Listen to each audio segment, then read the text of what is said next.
And there we go. I'd like to thank Windows for automatically updating and disabling our audio settings as they frequently do. We learned this trick, you guys. Whenever there's like the show starts and there's an audio glitch and it happens periodically, coincides directly with a Windows update. How about that? So we got big news. Hundreds of arrests in LA, hundreds of arrests across the country as the LA riots have expanded nationwide and are intensifying. And I think we're going into, what are we on? Is this tonight, night six? Six. Night six. Donald Trump is deploying tactical ICE units. These are basically like, SWAT-ish kind of guys, to several different Democrat sanctuary cities and jurisdictions, which I can only imagine will, make Democrats very angry. Angrier than they already are, I guess. So we can see this is starting to heat up, and I think this was planned. Democrats knew this was going to be the protest plan. In fact, Rudyard Lynch told me earlier today, it was a great point. They waited until Elon and Trump had a rift, and they could see there was a split between elements in the right before they started escalating these protests. So we will see. But we do have a lot of other big news. The other story is that the U.S. is evacuating embassies across the Middle East as there are fears Israel will strike Iran, and then we may be dragged into that conflict as Iran then strikes against us. So we'll talk about that. Plus, we got a bunch of other news. David Hogg has been fired by the DNC. You'll love to see it. I don't know how these people win in 2026 or 28 for that matter, but maybe they'll surprise me. Before we get started, my friends, make sure you go to castbrew.com. Pick up some delicious Cast Brew coffee. It's the best coffee. Everybody agrees. At least that's what I've been told. We got Appalachian Nights. We got Graphene Dream Low Acidity Coffee. That's Ian's. We got Coffee Pods. Don't forget, we've got even decaf options. Sleepy Joe. I know he's not president anymore, but it's still funny and unwoke. Check that out at castbrew.com. And don't forget to smash that like button. Share the show with everyone you know. We're going to have a blast today, but we also want to shout out boonieshq.com. Make sure you go to Boonies HQ, pick up your 28th Amendment skateboard. We've got our Step on Snack and Find Out skateboard. It's going to be, these are great. You hang them on your wall. Joining us tonight to talk about this and so much more is Anthony Brian Logan. Glad to be here. Long time coming. Hey, shout out to the chat because my chat has been dying for this opportunity for many years. So shout out to you guys watching. I appreciate y'all. And shout out to y'all for having me, man. I'm loving it. Already loving the environment. Who are you? What do you do? Well, I'm a conservative political commentator on YouTube, Facebook, Twitch, not Twitch yet, Twitter, everywhere. I'm on there. That's pretty much, I do similar to what you do. Right on. Should be fun. Thanks for hanging out. Right on. We got Brett hanging out. Guys, what's going on? And glad to see you. I'm a longtime viewer of your content. Thank you, man. Appreciate you. Let's go. Who are you? I'm Brett. See, I was like last time, I was like, do you just do the intro at the end? Just guys, Pop Culture Crisis, Monday through Friday, 3 p.m. Eastern Standard Time. That's where I normally am. I thought we'd just get the show going quicker this time. How you doing? My name is Phil Labonte. I'm the lead singer of the heavy metal band All That Remains. I'm an anti-communist and a counter-revolutionary. Let's get into it. Here's the story from the LA Times. Immigration raids intensify with hundreds of arrests and tense moments across the LA area. Check this out. The White House confirmed on Wednesday that 330 people have been taken into custody by federal authorities since immigration sweeps began last week in Los Angeles. White House Press Secretary Carolyn Leavitt said of those 113 individuals, about a third of the group, had prior criminal convictions. Indeed. Following this, ICE will be deploying tactical agents in Seattle, Chicago, Philadelphia, New York, and Northern Virginia. Post-millennial reports, Immigration and Customs Enforcement is preparing to deploy special response teams, SRTs, to 5 urban areas. Seattle, Chicago, Philly, New York, Northern Virginia, as chaos is erupting in these Democrat-run cities. An exact timeline for the deployment remains unclear, but the order to stand by has already been issued to all SRT, all special response teams in the affected areas. And I think it's gonna light up this weekend. Curfew is still in place in Los Angeles. I heard that they actually made several arrests. There were some mass arrests after the curfew was enacted last night. And don't forget, we're going to have the No Kings protest this weekend, sponsored, of course, by Christy Walton, which is triggering a boycott from MAGA. Brought to you by Walmart. Indeed. Indeed. I don't know. What do you guys think? Well, no, the left was boycotting Target because they were getting rid of DEI policies. So all the big box stores are suffering right now. Yeah, apparently. I think that I think that the possibility for a new summer of love is actually materialized. I was a little skeptical about whether or not there was going to be something that had the impulse. I still don't think that this is going to be as widespread as this. Should there be, a lot more? Should these riots carry on? Should it be a lot more widespread? I still don't think that it'll have the cultural impact as the 2020 did because of the George Floyd riots and because of the fact that, again, people have to go to work, and when you shut the country down and you have people that can go out and do, a little bit of fun activism, throw stuff, maybe get arrested by the cops, have a little fire in the street, people will do that because they're bored. Yeah.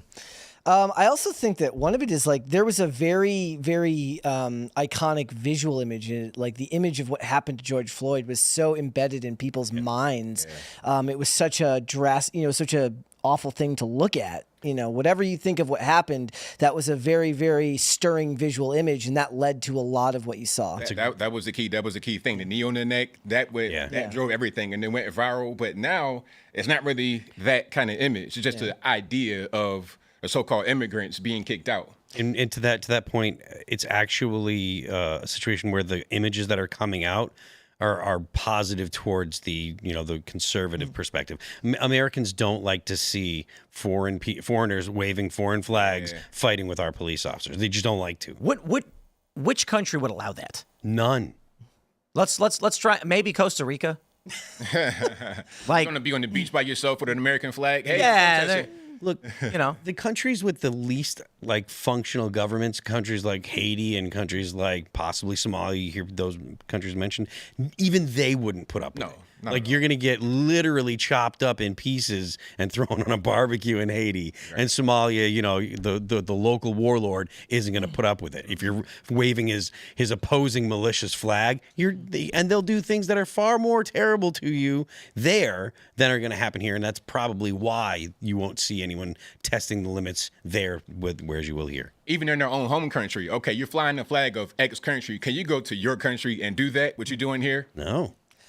I suppose one of the things they do have to worry about is as this goes on and as violence intensifies, they have to worry about some type of police action getting taken too far and then getting clipped and then being shown in a specific way. If something goes horribly wrong and somebody does die in the middle of these protests at the hands of law enforcement and it's clipped the way that the left would like to clip these things, which is not to show inciting incidents, only show the aftermath of what happens, that runs the risk of being another visual image that could be very powerful if it's shown to people on the internet. Yo, it was crazy. I was watching The Five today, and Jessica Tarlov was lying. She was like, Trump's underwater, his polling's miserable. He's like -12 on immigration, and I was like, what? I track this stuff all day, every day. I read all the aggregate polling, and he's doing massively. His aggregate polling it's about -2.6. So it's within the margin of error. That's really good. And on immigration, he's net positive in aggregate. Across the, it's crazy. Yeah. They cherry pick a singular poll that gives them the results they want, then go on TV and go, "Can you believe how bad Trump is doing?" And the crazy thing is that Jesse didn't yell at her. Part of me feels bad for Jessica in that context, just because she's the chew toy for all the Republicans. They just beat her up all the time. And maybe she shouldn't, spread misinformation. I agree. The point that I'm making, though, is when you're in that situation, you have to be right, and you can't spread misinformation, like Tim was saying. You can't. So you're saying just be a conservative? Well, I mean, that's not exactly what I was saying, but it would functionally probably be about the same. But the media always does that. They always put out a fake story or misleading information. Maybe they'll retract it a year later. 6 months later, but by the time you see the retraction, it doesn't matter because the initial story is what is stuck in the minds of the people. And it's very hard to get people to change their mind about something once they believe it. The first way they hear it is always, it's as Tim's brought up multiple times about the very fine people hoax, is that when people are showed concrete evidence that what they were told was a lie, they cling on to what they believe even harder because your brain can't handle that a lot of the time. You have to kind of come to those conclusions on your own. Like if you're ever somebody who's like made some type of journey politically from either the left to the right, or even I guess if you're somebody who's gone from the right to the left, I'm sure that does happen, is that you don't get there by your friends necessarily saying, look at this is what's true. It's you go, you have a slightly open mind and you go looking for information. And I just think at this point it's a cult, as I've stated numerous times. But I think more so now because several people I know they all know the talking point. And I'm saying right now, there are people that I know that I've known for a long time, and I'm seeing them post about this, and they are intentionally lying as well now. Like, it's not just the TV personalities and the prominent liberals in media. It's ground level, grassroots liberal individuals intentionally lying. So the narrative now that they're pushing is that there were no riots, that there were people peacefully playing music and dancing, and then Trump called in the National Guard and started shooting people. Right. They're omitting the Waymos being torched and burned. They're omitting the SUVs getting pelted with rocks and smashed up and set on fire. They're omitting the people taking over the highways. They're omitting the far left pelting the federal HQ where ICE was with rocks to stop them from getting out. And they're just saying, no, it was just people were dancing. And then Trump attacked them. It's you know what it reminds me of? Remember when Jack Posobiec got punched? Mm-hmm. And the cops watched it happen? Mm-hmm. And then some woman walks up and goes, I saw everything. Nobody hit him. Or no, she said something like, I didn't see anything. And she just looks smugly into the camera. That's what they all do. From the bottom up. They are just, it's just a cult. You know, you're mentioning the fact that it's, you know, they're exceedingly dishonest is probably a charitable academic way to put it. Yeah, it's a charitable way to put it. And I just saw this on Twitter, X. Rolling Stone is saying that the No Kings protest, the headline says millions of Americans are expected to head to the streets on June 14th to oppose Trump's dictator-style birthday parade. What exactly? Like they It's can't Flag even Day. get. Yeah, it's Flag Day. It's also the 250th birthday of the U.S. Army. Like there are multiple things going on. Well, there's nothing the left hates more than celebrating the American flag. Well, yeah, absolutely, yeah, it's true. But the point is like if I was on maybe the No Kings protests or whatever the demonstrations are in response to this parade because this parade's been he's been talking about it. I think he was talking about it on the Stump last year as well. But still, like they can't get their message together. They don't even know what they're angry about. These protests or demonstrations are taking off nationwide, and they're not really sure what they're protesting other than Donald Trump. And clearly, these protests are going to merge in with the No Kings, and they're going to be like, oh, this is just us rising up. But against what? Against the government enforcing the law that is broadly popular with the American electorate? Right. Half of those people are lying, and the other half don't understand that what happened is far more complicated than what they're being shown, right? So if you're going to go, for instance, over the 4th of July and you're going to go see family, come armed with the videos of the, the bricks off the bridge and the Waymos burning and all of the violence that's happened, because they will have not seen any of that. They didn't pay attention to any of that. And if they did, it was in the context of some talking head on the screen telling them this has been a mostly peaceful and, they're just out there having fun. Bonfires. That's what they were doing. They were having bonfires on the Waymos. Yeah. Yeah. Peaceful bonfires. Yes, peaceful bonfires. That made me think On racist Waymos. That's right. Well, Now it's okay. they're stealing jobs from the That's right. The Waymos minorities. are stealing jobs from the people who cook our food and clean our toilets. Look who drives Ubers. They're almost always immigrants. Waymo is stealing jobs from immigrants. That's a good point. And when you Burn the Waymos. there was this video that went viral of this Asian woman in a taxi, and she's like, if you don't care about families being ripped apart, then maybe you care about being selfish. Don't you know that all these illegal immigrants, and then she goes through this list of they're more likely to clean your toilet and cook your food and do construction. And I was just like, Democrats want slaves. Yeah. She outright says in this video that these people can't vote. They get low pay. They get no benefits. And we love it. And I'm like, I don't send them home. It's the same exact thing they did from the beginning. They freed the slaves, and then they've been mad about it ever since. They're trying to find another way to get it, basically. They're like, bring in illegal immigrants. Joe Biden literally did this. He created probably one of the largest slave classes anywhere in the world. What he did was brings in millions of non-citizens, has the CBP then give them their hearings for their asylum, status, and then drops all the cases, creating de facto permanent residency with no rights.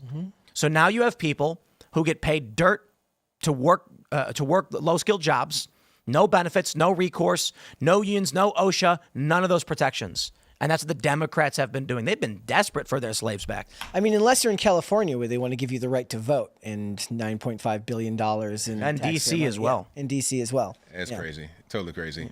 But it's that permanent underclass of people that they want to have. You know, you do all the jobs, the dirty jobs, all that kind of stuff. It's for y'all. So that's why I kind of get offended when they say, oh, they do the jobs that Americans don't want to do. It's like, no, you guys don't want to do those jobs. I have no problem doing those jobs. Yeah, They don't want to do any jobs. They don't want to do We anything. saw that guy and he was like, oh no, work. In that video. That was a terrible video. Awful. Hated that guy. Depends on what's wrong with it's these people? for. You know, it's crazy to me because I can see the psychological disorder in that man. For those that aren't familiar, there's this video going viral. Black woman is arguing with these protesters saying, like, I need to get to work. Like, what about my kids? And then Savannah Hernandez asks this white guy who's blocking the car, and she's like, how do you feel about blocking a black woman from going to work? And he goes, oh no, work. It's crazy to me because I want to work all the time nonstop. Everything I do, I'm working. I wake up, I work, I eat food, skate, and then I work. But these people have some kind of fractured mind, this derangement, where they literally they want to do the opposite. And I'm like, how have we cultivated generations, plural, of this kind of person? Who just has no desire to work whatsoever. And I want to stress, I'm not talking about, it's like, what they end up saying is, so you can make some billionaire rich. And it's like, dude, sell beads, man. Yeah. Like, sit in the corner, put a blanket on the ground and sell beads. These people don't want to do anything. Yeah, right. The cop out of, oh, you know, I'm going to make my boss rich, or et cetera, et cetera. If you're going to work and you're focused on that, like, I feel like, well, I mean, I'm not sure why you would focus on that, but like, your needs must be met, right? If you can say, oh, I'm making this other guy rich, then you must be making enough money so that way you have time to think about things like, man, I'm not getting as much as I want to get. Well, they think that in the communist revolution that they will be the one who makes the art. That's what they all think. They all think that way. It's like, no, you're going to get shot first, actually. Yeah. Don't worry about it. Well, no, I mean, even if not that, you'll be sent to the mines. You'll be sent to work. Yeah. But this is historically correct. The revolutionaries are the first to be removed after a revolution because they are the biggest threat to the new power structure. That's right. Yeah, I was talking to Rudyard Lynch earlier, and he was making the point that, you know, the French Revolution was incoherent. This is what leftists and communists tend to do. They have no coherent framework, and so it just tends to be chaos when they end up overthrowing a country. Yeah. Mm-hmm.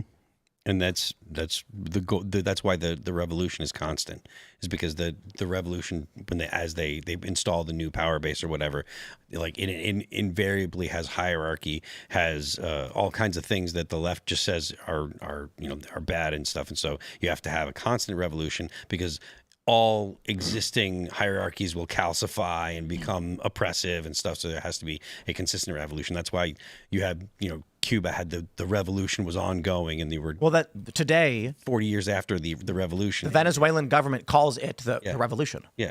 So, I mean, it's been decades. And when I was there 10 years ago, and they said that I was a threat to the revolution. And it's like, it's been 20 years. What revolution are you talking about? It's ongoing. It never stops. And it's because when they say evil dictator is bad man, fascists are bad, but then remove all of that and they're in control, they have to keep telling you, no, they're still here, somewhere lurking, ready to bring fascism back. Oddly enough, it's the same way that like nonprofits work, which is that if they actually achieve their goal, they don't need to exist anymore. If you're a charity, like if you're looking to cure some disease, you don't actually benefit from curing the disease because then you're not making any money for the executives anymore. Well, yep. I told this. I heard a story a long time ago, and I'm going to leave the company out of it. But everybody who knows me knows the name of the company. But a shoe company. I met a guy who said he was like a mid-level manager, VP, and he quit because they said we're not selling enough shoes because they last too long. Is there a way we can make them fall apart faster? Can we remove a certain percentage of the material from the sole, perhaps? And he was like, "Is this a joke?" And they were like, "People are wearing their shoes for months. What do we do?" And he's like, make a good shoe. Nope, that's not the way it works. Let's jump to this story from the Post-Millennial. CNN data analyst sees tremendous 40-point shift among immigrants to GOP on the issue of border security and ICE enforcement. Yes, indeed, my friends. It just so happens that almost all of the people who are complaining are white liberal women. And maybe that's why Kate Bolden was struggling through this segment with Harry and start off on the fact that immigrant citizens, immigrant voters, foreign-born voters have gone tremendously to the right on this issue in 2024 and 2025 versus where they were in 2020. Closest to or trust more in immigration. You go back to 2020. Democrats, get this, held a 32-point lead on this issue. Immigrant voters were in the Democratic camp. Jump forward to 2024, 2025. Look at that shift, a 40-point shift to the right among immigrant voters. Republicans now lead on this issue by 8 points over Democrats, more so than any other group that I could find. The group of voters who became more hawkish on immigration were in fact immigrants themselves, immigrants who are registered to vote in this country.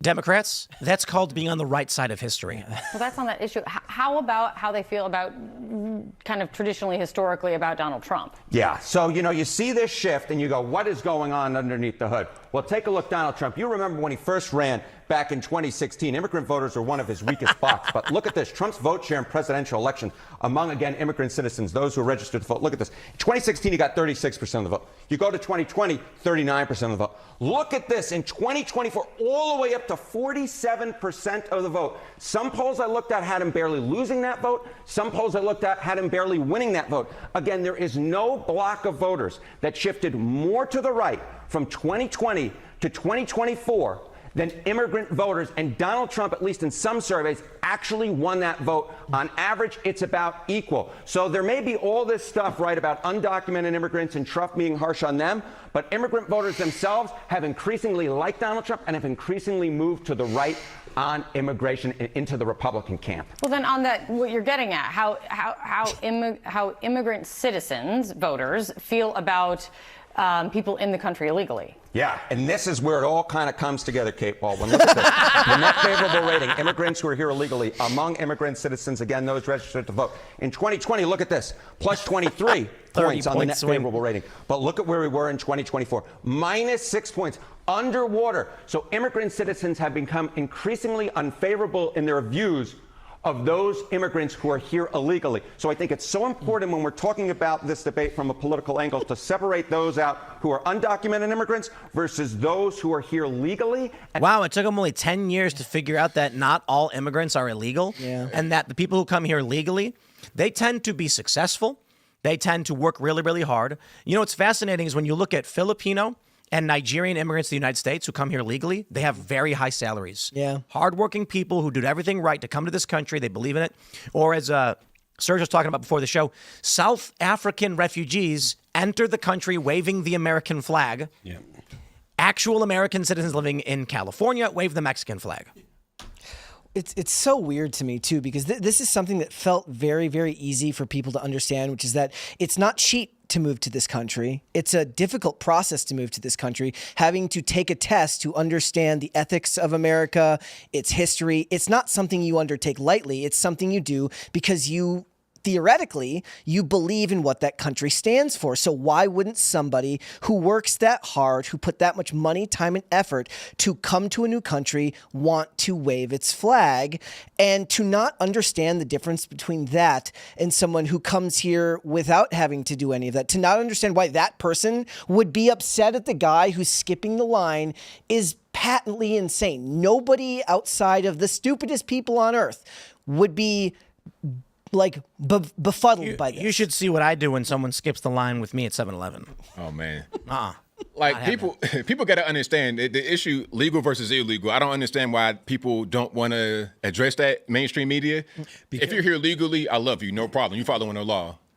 Illegally, that's when we got the problem. Well, yeah, and they make it a race issue too. It's like, look, if there's a dude here from Eastern Europe that skipped the line, I don't want them here either. Any color, I don't care where you come from. It doesn't matter. Clear definitions are bad to the left because they can't use the gray area to sneak past the rules. I think don't want the rules. I got ragged on by a bunch of liberals like a year or two ago because I told a story about how Alice and I went to a restaurant.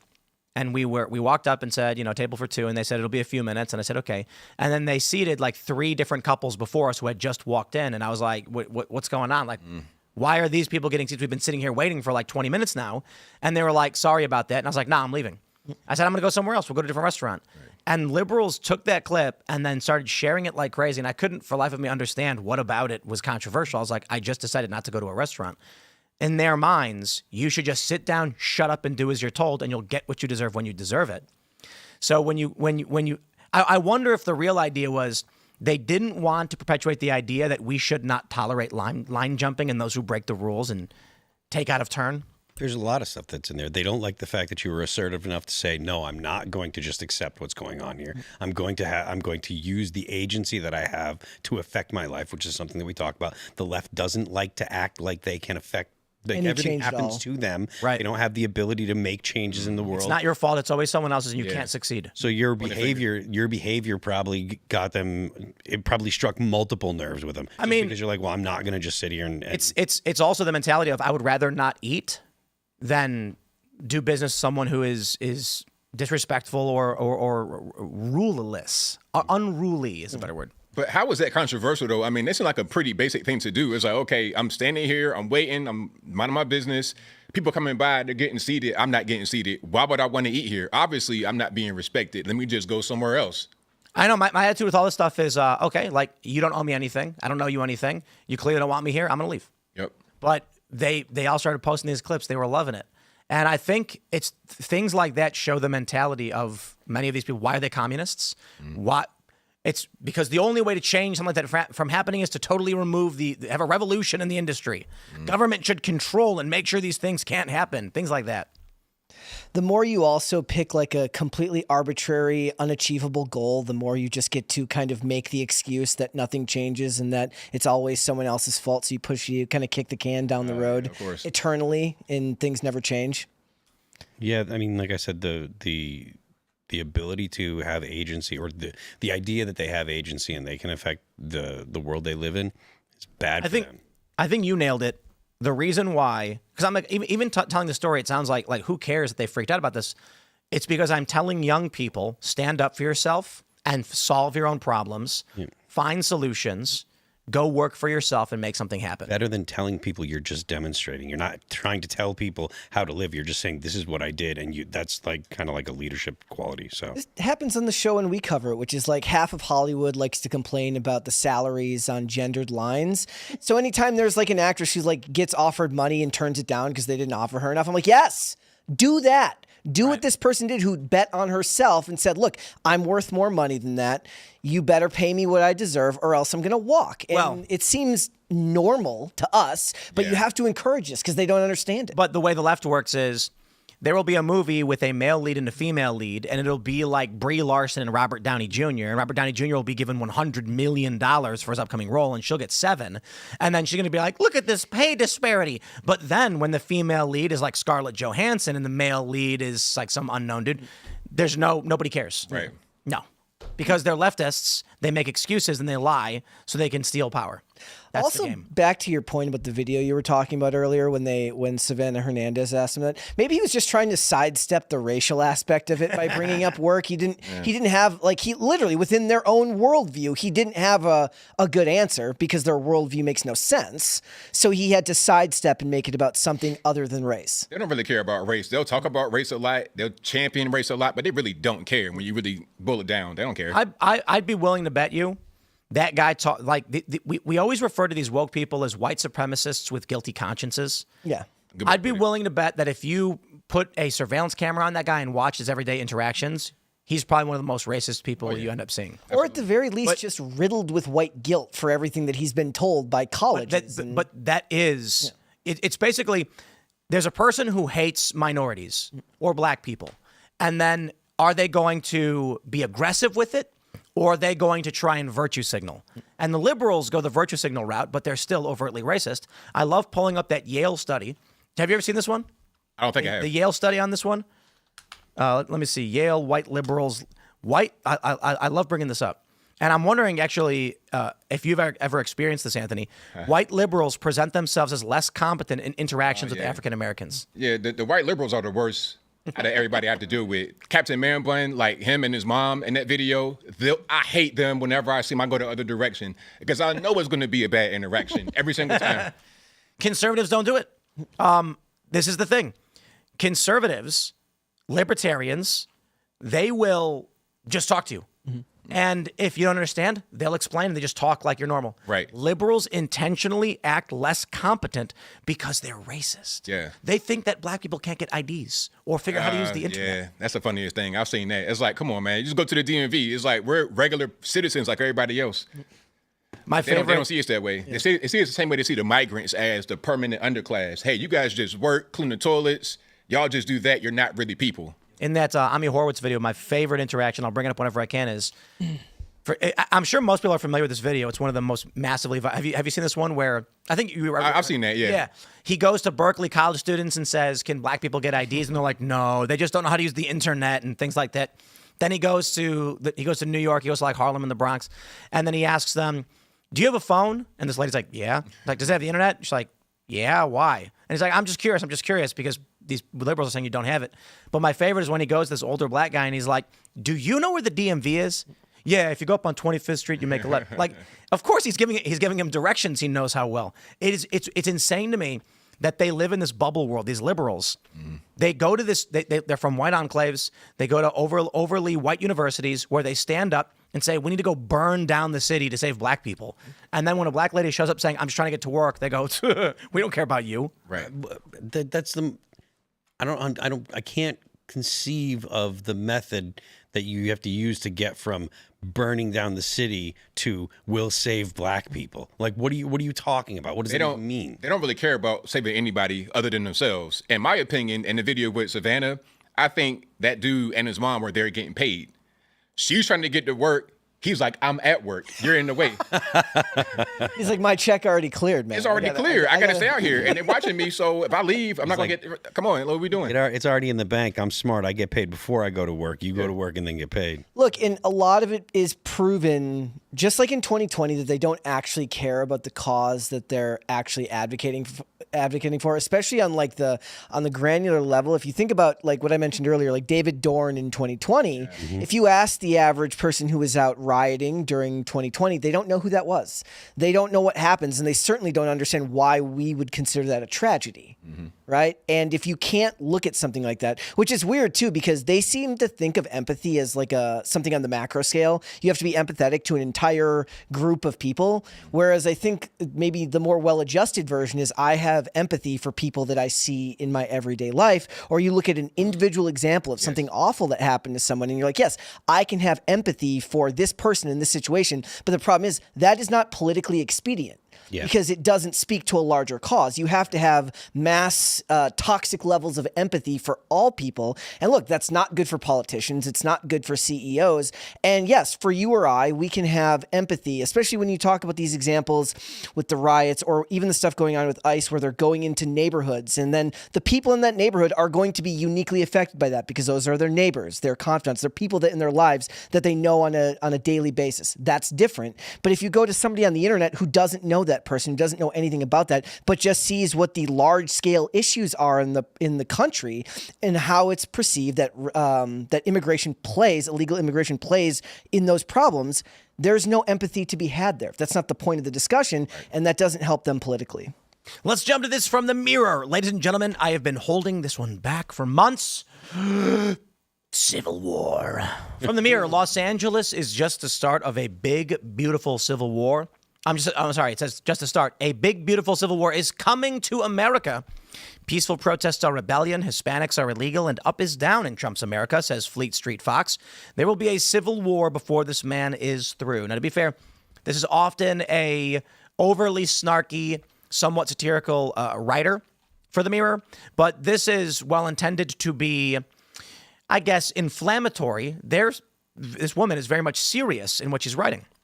I'll give you a few examples. She writes, "It was a hot, wet day in June as tear gas rained upon the land of the free. Peaceful protesters, live streamers, and the ready to be angry were pepper sprayed. Those two most dangerous foes of tyranny, innocent bystanders and journalists, were fired upon with rubber bullets and stun grenades. In America, such a great nation that this is considered mercy, as these snub-nosed non-lethal rounds, 4 centimeters wide and 10 centimeters long, tear flesh apart and usually stop before they reach an organ, rather than pierce with the deadly certainty of a 9mm hollow point. Can I just ask you, Phil, real quick about that last line? Pierce with deadly certainty of a 9mm hollow point. I mean, I like the hollow points because they expand and they don't go all the way through, but that's just me. So when I first read this too, I was like, whoa. They're not meant to be piercing shots. They penetrate and expand. So I guess in these, we're not going to argue semantics. They do pierce through the skin technically, but pierce usually implies like a sharp point puncturing through something, and but anyway, I digress. No through and throughs. It's going to burrow into an organ and it's going to stay there. He doesn't know anything about This is a ridiculous article claiming, look, what do they write? Hispanics are illegal and everything. And you may be saying, yeah, maybe they're just being over the top. Well, here's Mother Jones. They're not illegal. They're just regulated. Will Trump force America to break up? He seems determined to try. And then you have this from Milwaukee Independent from just a week ago. MAGA's vision of a second civil war dangerously misreads America's fragmented political geography. I would go and say, I don't know what the Milwaukee Independent is, but congratulations to whoever wrote this. It is the most ill-informed, ill-informed article on the issue I've ever read, so much so that it couldn't be AI. It would have to be a human being, because at least AI would get some basic facts correct. But the narrative that's emerging from the LA riots is once again, in the media, the prospect of a second American Civil War. I talked to Rudyard Lynch earlier today, as I've mentioned several times now, and he was saying he thinks it will happen in the next few years. He doesn't know when, but this may be a component of it. But the right will surely win, and his prediction is that we are like the fall of the Roman Republic, and we will end up, Donald Trump will be victorious, the right will win, and then by the end of this century, we will have an empire, a militaristic empire. Military dictatorship. Yeah. Right, you agree? Yes, of course. Dictatorship. All tied back to deportations. I was thinking about it. Like Clinton deported like 1 million, but it was like 12 million if you count like returns at the border. And Obama deported 3 million. It was 5 million if you counted people who were turned away at the border. Trump's like struggling to get to 1, and they're all like, get on my level. And now everybody's mad. It's the Republicans that are actually supposed to be mad right now because he's not reaching deportation levels that he promised everyone. Yeah. But it's being exaggerated in the media by means of propaganda. You're right, but remember the Democrats nowadays are not the same as they were 15 years ago. Like the Democrat Party is now largely run by progressives and further left, and they're trying to figure out whether or not there's any room for the old school blue dog Democrats. That's why Donald Trump, RFK, Tulsi Gabbard, these people are no longer in the Democrat Party because they're no longer the Democrats that you would even have thought of 10 years ago. Yeah. So, and I like when you think about it, immigration is one of those issues that's clear because I feel like the left, like leftism and liberalism, gets kind of overused interchangeably a lot of the time. And immigration is one of those ones that's a great kind of litmus test because it is a liberal idea to believe in borders. It is not a liberal idea, or it is not a progressive idea to believe in borders, right? So if somebody claims themselves to be a liberal or a Democrat and they don't believe that borders are real and that no human being can be illegal because that's a ridiculous thing to think about, it just shows you how different we are from even 10 years ago. I think they're also uninformed. A lot of people that vote left, they're really uninformed. They don't know a lot of things. So whatever they see on television, they're pretty much good with that. And they don't know anything else about anything. Yeah, that actually speaks to the point that Tim makes regularly about what woke is. It's people that aren't actually married to an ideology or anything. They're just kind of following the current thing, trend. And whereas I do think that that's the majority of the people on the left. I think that those are also the people that are the ones that are running cover for the actual leftists on the ground. Because when it comes to, even the riots, like there's different groups of people. There's at least half of them to 3/4 of them are just out there because, setting fires in the street's kind of fun. And you're, 20 years old and you got nothing to do and you don't have anything to lose. And if you get arrested, and you're being told you're morally right. Yeah, exactly. You're doing the right thing. You're fighting fascism. So there's only a handful of any of these groups that actually have an ability to articulate why they're there and what they're doing. It's an extremely attractive thing to people to be able to do bad things for the perceived right reasons. Yeah. When you can kind of cloak your bad deeds in some type of moral cause, it makes you even more likely for a certain type of person to commit acts like that. But also, is there a financial component? Are we seeing people getting paid to go out there? Is there anything that's being funded? Are we getting weapons shipped to these places? That's something that there's been video evidence of. I don't have any links right this second, but I can find them. There were brand new masks being dumped off to people last night. Pre-printed signs. Oh, yeah. I used to work in print, so when I see all the pre-prints, I'm like, I know exactly how much that costs. That's a lot of money. It takes time. Yeah, and exactly, it does take time. Yeah. How let's say I wanted to print like 1,000 signs. How much time in advance would you need? Oh, I'm gonna need some time. If I got a printing press, we talking about like yard signs? Like the ones they hold up on spikes. Oh, like those? Yeah, give me at least about 3 to 4 days to go to the press. I couldn't just do that overnight usually. The point being, they're prepared and they've organized for this. Yeah, for See sure. the video of like the iPhones screaming at you after they got stolen? Like the iPhones on the street that started beeping because they were stolen from the stores? What, really? Yeah, After the looting? Yeah, after the looting. What? Yeah, I there didn't was see that. iPhones just screeching to be basically saying, "Return me to the store."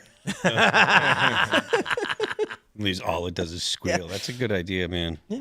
Apple's like, not on our watch. They're not taking our Oh, yeah, phones. no. Yo, this is hilarious. Get away with some things, but you ain't getting away with all Yep. the phones. Yo, this is BG on the scene. Check this out. Now that is funny. It says, please return to Apple Tower Theater. This device has been disabled and is being tracked. Local authorities will be, what does it say? I mean, let's be real. The local authorities will be probably alerted. weren't going to do anything about it because it's, So they just threw him on the ground. just got out of there. Now, I know somebody probably brought it back to their house trying to fix it, and it's like, no, sir, you about to go to the penitentiary. Wrap it up in a towel. Yeah, trying to. Yo, this is crazy. Bro, your Android wouldn't do this to you. Just another way to know that you should have just gotten an Android instead. You guys know that Androids take a picture of you when you get the code wrong. Oh, really? Yeah. Oh. Well, I don't know about all of them. Mine does. Yeah. If you try and do the pattern, it doesn't work. It takes a picture and then it uploads the picture instantly to it emails it. So I have a bunch of pictures of my face like they're usually like this. Because I'm like sitting in bed and I'm like, I sausage finger the pattern, it doesn't work. And then it takes a picture of me and I'm like, ah. I want to reiterate. Look, if you're going to a barbecue over the holiday weekend and at the end of the start of next month, bring the videos of what's happening. So when your leftist or your liberal aunt starts telling you how it was extremely peaceful, that you just show like, look, if you can show me how this is peaceful, I will concede. Man, look, I done tried that. I've done that. Doesn't work. I'm that guy at the Thanksgiving dinner table. Hey, did you see this? And it's still like, I don't believe that. That's fake. That's AI. I was like, I can't help you. Look, it's the boomers that are getting tricked by the AI too. Man. So that's if they're calling AI. That's Some of the AI is really good though. I done got fooled. I was like, wow, they really. Did you see the video of like the different types of influencers on the scene at the riots or the end of the world? No. It's every archetype of influencer. It's the think I've seen crypto it. bro. It's the OnlyFans model. How would I Google this? You'd have to do it on X. It was It's really an funny. AI video, right? Yeah, it's an AI video. It's really What is the video? It's all the different influencers reacting to the end of the world. Oh, right. Yeah, I saw that one. Yeah. Yeah, that one's funny. And there's like a woman running and there's explosions behind her and she's like, don't forget to like and subscribe. The guy's like, he's like, this isn't the end of the world. This is another dip, and I'm buying more right now. Yeah. It's just kind of, I'm imagining the aliens that like watch Earth, like a nature documentary, are watching all of the weird stuff people are doing with their social media, and they're just like, oof, Yeah. what a weird. I remember when I lived in Jersey, I was like getting the mail or something, and then I saw this like 13-year-old girl standing in the middle of the street, just going like, just like, those are just listening. I'm doing weird body movements, Doing a video. and then I was like, I didn't know what she was doing, and I was like, hey, yo, what's she's standing in the middle of the street? What is she doing? Oh, and then I saw her phone in a mailbox pointed at her, and I was like, oh, she's doing a TikTok. Yeah. But like, it looked like she was kind of spazzing out in the middle of the road. Yeah, Like, it looks crazy if you see a TikTok video in real life without the camera, the context. You look crazy. it's hilarious watching how people fake all these videos. Oh yeah. Like, you go to the mall, and then you can see people. I'm sure many people watching. I've seen this happen where they stage stuff, and you'll see like a person walking really slow, stuff like that, or like standing in front of a fountain, frozen, and there's someone just like moving around all crazy with the camera, and I'm like, oh, wow. Yeah. Get I wonder how much shot. TikTok. Did you see the content. rapper who shut down the highway in California? They blocked it. They got a bunch of cars to block the highway, and then he got out and they hung a microphone from the back of a truck. And he started, That was Atlanta. I saw that. was Atlanta? Yeah. Oh, okay, yeah. I knew people that were stuck in that traffic. I mean, he's probably gonna get a felony or something, isn't he? I think it might have been police that understood what was going. I don't know, because Atlanta's weird like that. Say what you want about the record industry, but at least they would have gotten a permit to do it. Yeah. Man, that video's that phone thing's crazy. Why steal them? What's the point? For justice. Well, look, We're not dealing with very smart people here. Well, yeah, part of me likes the future for this reason. Just like, the idea of someone going in to loot a CVS and then as they're grabbing them, they run out the door, they just get frozen in suspended animation. And then it's like, that's it. No one has to touch them. They're not hurt in any way. Yep. And as far as they know, they blink and the cop's standing right in front of them, cuffing them, I kind of like that. I don't know. I know it sounds creepy and the future is scary and all that stuff, and this freaks people out because they're like the surveillance, freedom and security, and I'm just like, Hey, man, come on. yeah, I get it. Get with the times, man. 2025, and it's not going to slow down. With the AI, right. it's only going to accelerate. What would you guys think if the police were given devices that if they point at you and press the button, you can't move? You feel no pain. You actually feel you feel pretty chill, but you can't move. Would it be better that we give all cops that ability? Nah, because that'll get weaponized for sure. Of course. Yeah. But then the alternative is tasers and handguns. Hey, tase me, bro. I'm all right. I'd rather we get tased than to be suspended in space like that. But, it's like, I don't know. What do you guys think? No, leave it the way it is. Yeah. It's like you get stopped by a cop and then some guy, there's an altercation and the cop gets mad or whatever. Or the person panics and the cop panics and then he shoots him. When the cops go click and the guy just doesn't move and he's like, oh, my bad, that's not even a gun. I'm sorry about that. And then there's not even any pain Pause involved. button. Yep. The reason I bring it up is because it's kind of freaky, the idea that a cop could just point something and you click and then you're paralyzed. Yeah. You can't move. But it's better than shootouts. It's better than... Is the police officer in question a man or a woman? Good question. Good question. Well, I did, I don't know if you saw my tweet about this. A question for men. If you were alone in the woods, would you rather encounter a bear or a lady cop? Man, that's a head scratcher. It actually depends on the kind of bear. Okay. Polar bear, no. Brown bear, probably not. Black bear, I would rather encounter the black bear than the lady police officer. The black bear? Absolutely. Black bears will run from you. No, black bears. Black bears No. compared to brown Brown, bears the are white. grizzlies and the polar bears are the ones that'll. Yeah. Oh, face it's if a black bear attacks you, you'll die. Well, you'll probably die. Any bear.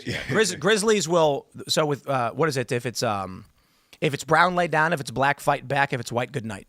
So black bears maul you to death. Grizzly bears will slosh you around and then leave once you're not a threat. The reason you fight back to black bears, though, is because black bears tend to be timid and they'll run away from you. So you fight, you make noise, you act like I you're don't big. believe that's correct. I believe it's because black bears maul you to death. Because Not that they can't or won't, but a grizzly bear is between like 7 and 10 foot when they stand on their hind legs. A black bear is like between I think 6 and 8 or something like that. So they're smaller and they tend to be timid. Either well, way, I'm taking. going to tell you, Phil. I asked ChatGPT and it says you're wrong. Doesn't say I'm It wrong. says that black bears are very rare, and when they do appear, they see you as prey. Fighting back has a high rate of fighting them off. If it's a black bear, attack back. If it's a grizzly, play dead. Yes. But it's not because they're timid. It's because, and my understanding is, black bears will kill you. They don't care if you're weak or not. You're prey. Whereas grizzlies, you're a threat. And so with a grizzly, you curl up, you cover your neck, and then the grizzly will be like, "You're not a threat." It'll leave. Okay. Black bears are like, "I'm going to eat you." Go mode right away. I'm going for the kill. Yeah. Yeah. Black bears always run away whenever they hear humans in New Hampshire. Well,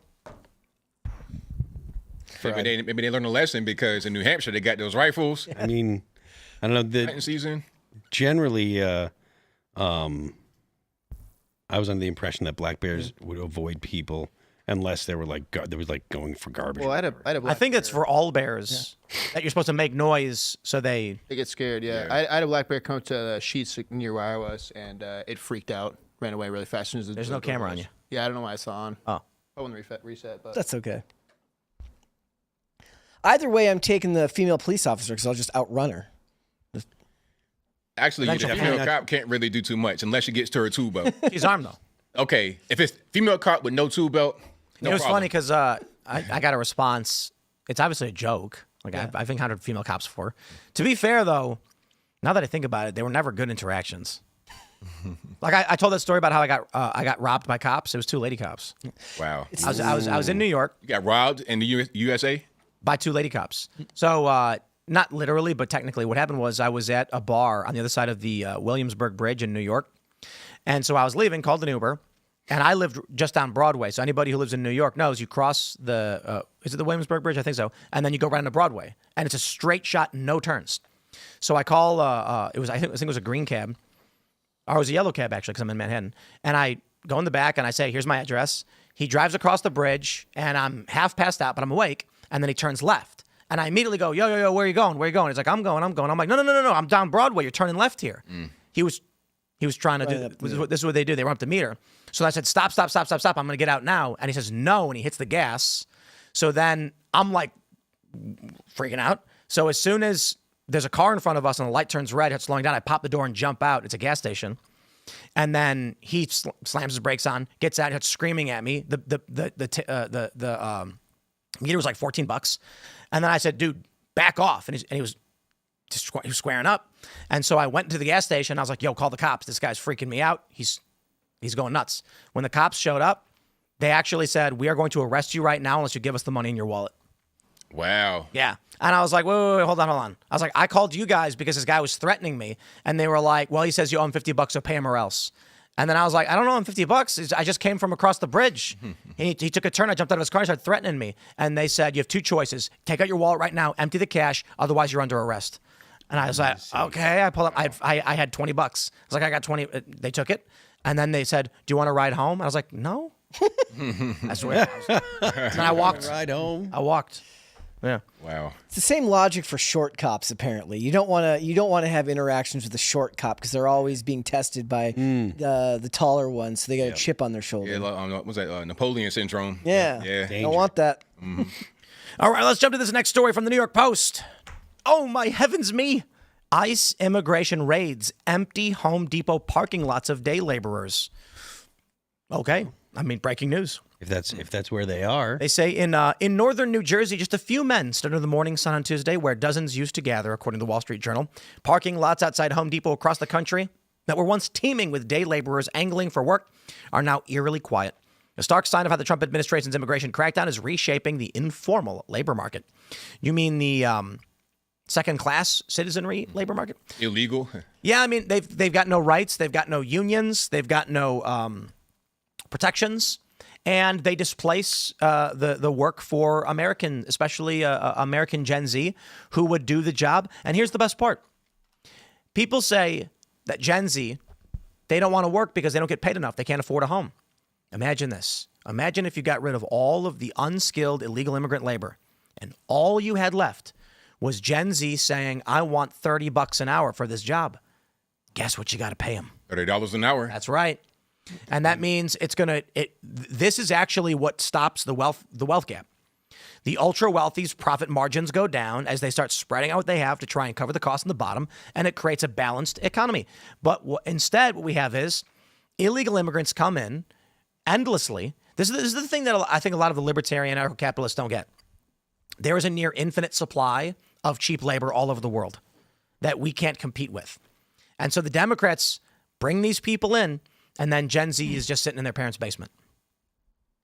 Exactly. That's the main thing with Gen Z. They're like, okay, what do I do? How do I get into the actual job market? I want to go work at McDonald's. I want to work at Walmart, Home Depot. But the illegal aliens are there. These people are fully grown men with wives and kids. I'm 16 years old. How do I get into the market? And then once I graduate, I have no experience, no skills.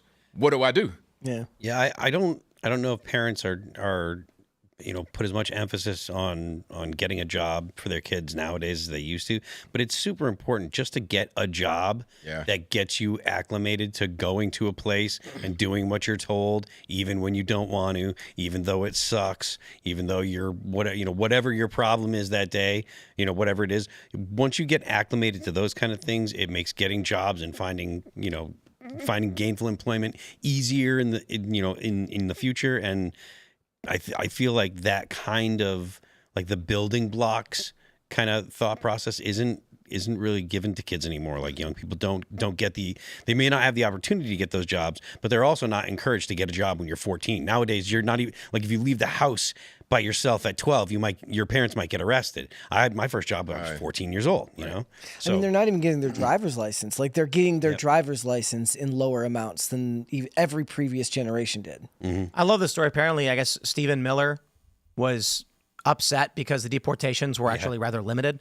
And Biden. So here's the thing about Biden and Trump. They say that they were deporting more. I'm sorry, Biden and Obama were deporting more illegal immigrants than Trump is doing right now. And that's technically not correct.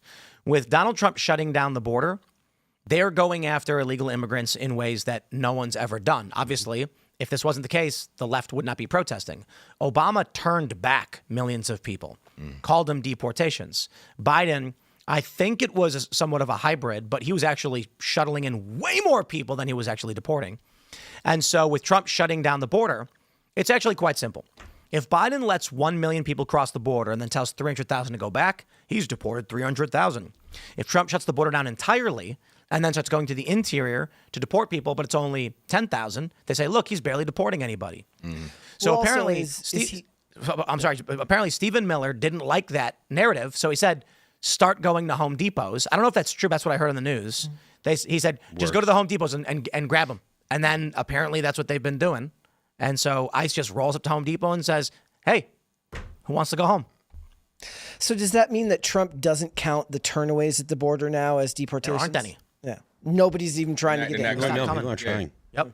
The number of people that they're actually trying is down like 95% or something like that. They know it's over, so that route is shut down. Also, they know they can wait it out depending on who wins the next election, which is unfortunately. I don't think that's true. You don't think so? No. I should rephrase that.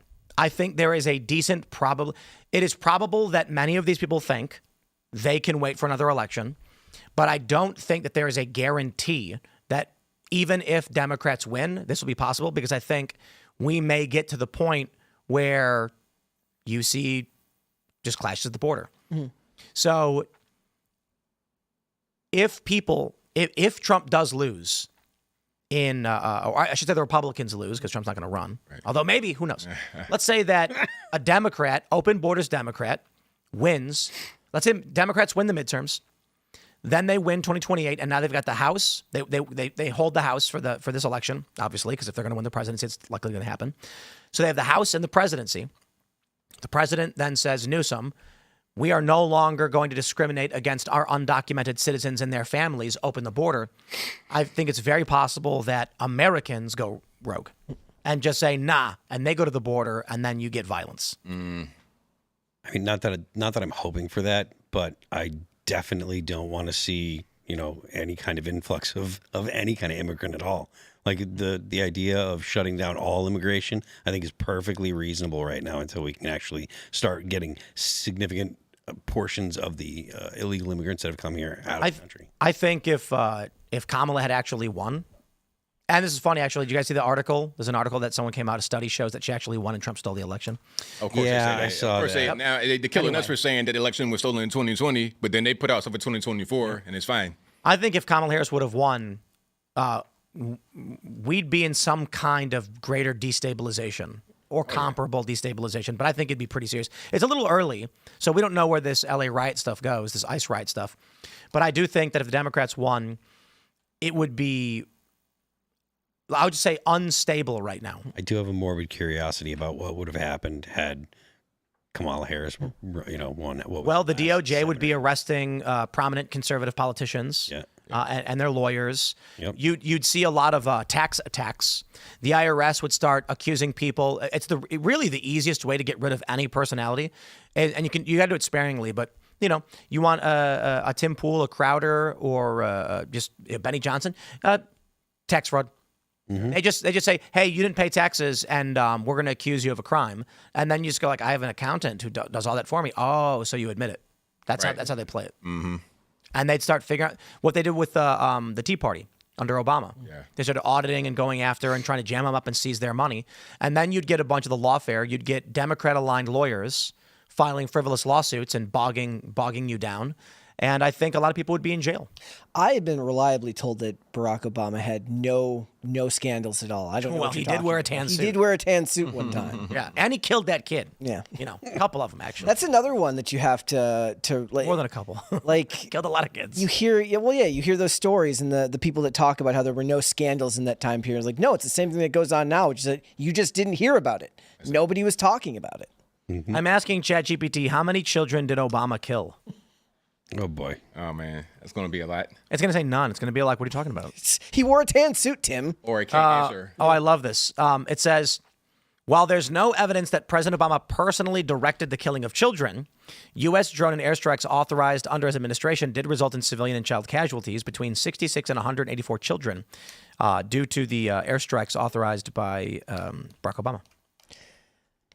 Yep. That's crazy. I was right. told that he didn't do anything wrong. That is incorrect. He definitely did some things wrong. You can do whatever you want to do if you have favor from certain people. Well, yeah, I mean, this is actually points to something we talked about yesterday on the show, which is like you can get away with a lot when the population is on your side. Right. So right now, the things that Donald Trump is doing in California, or the things that the federal government is doing in California, they haven't changed the opinion of the American people, and he's not breaking the law. Right. So whatever he's doing, he should continue doing it and probably double down because, again, it hasn't changed the opinion of the American people, first of all, and second of all, he's not breaking the law at all. Even if he were to start pushing the law, questionable behavior or whatever, as long as he has the American people on his side, it's fine. There were so long where the American people weren't plugged into what reality was. They were believing what they were being told on the regular news, and 2020 really kind of ripped the mask off, so that way people really kind of saw the things that the government does. But the reason why the Democrats got away with so much stuff for so long is because they had the American people on their side. The American people kind of were still mostly the default Democrat, and that's obviously changed since 2020 and COVID and the Summer 11 stuff.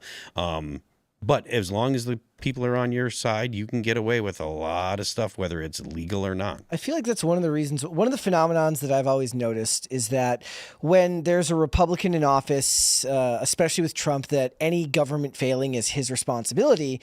But when a Democrat president is in office, if something happens, like under Obama, there was the NSA scandal, and then there was Solyndra, there was the AP spying scandal and all this stuff. But that falls on just the government, the blanket, the government. He's kind of insulated in a way from the public's perception of how that's taken. And look, that's all well and good if you want to be lied to, but that's the difference between how they're held accountable by the public, because anything that goes wrong in Trump's administration is put squarely at his feet. Yeah, I mean, and it should be for whatever your thoughts are on any presidential candidate. Their cabinet, their picks, their party right that time. So.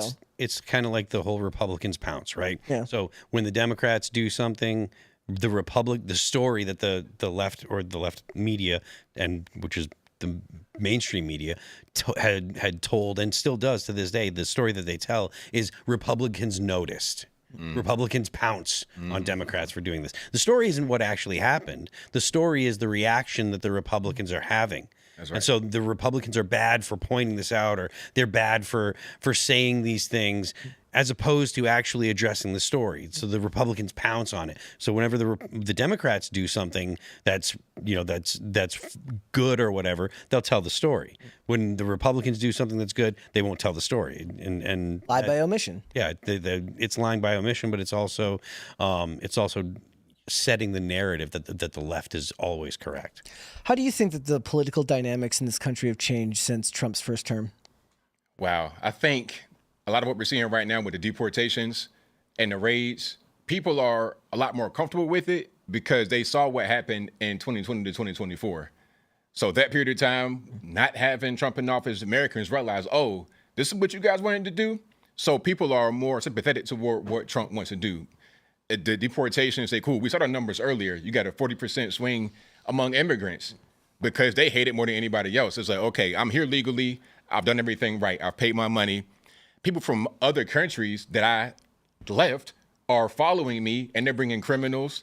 They're bringing all types of negative things. So people are more in favor with what Trump is talking about as far as deportations. Do you think a lot of it is also there, like the accusation of being racist for this is just kind of worn off and it just doesn't affect people the way it used to? It doesn't affect people because people can see right through it. And then you have a lot more people that are online. People are able to consume different kind of content. Like the stranglehold that the mainstream media had on the people, that's over. At one point, you could just watch TV and that was your source of information. Now, people don't even watch TV. They're on their phones. So a lot of the mainstream narrative is not really hitting the same as it is. And we've gotten younger. People are now just coming into politics. Okay, you're 18 years old, and for the first time, you're seeing all this. It's much different than being 18 years old 10 years ago. Yeah.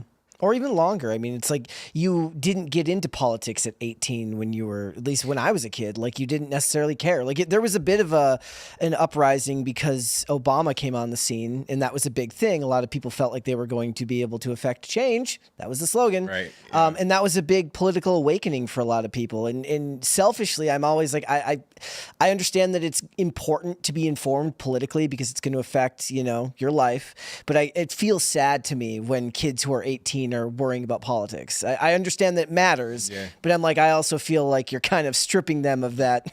But I think it's good because kids need to be involved because how old were their founding fathers? Yeah.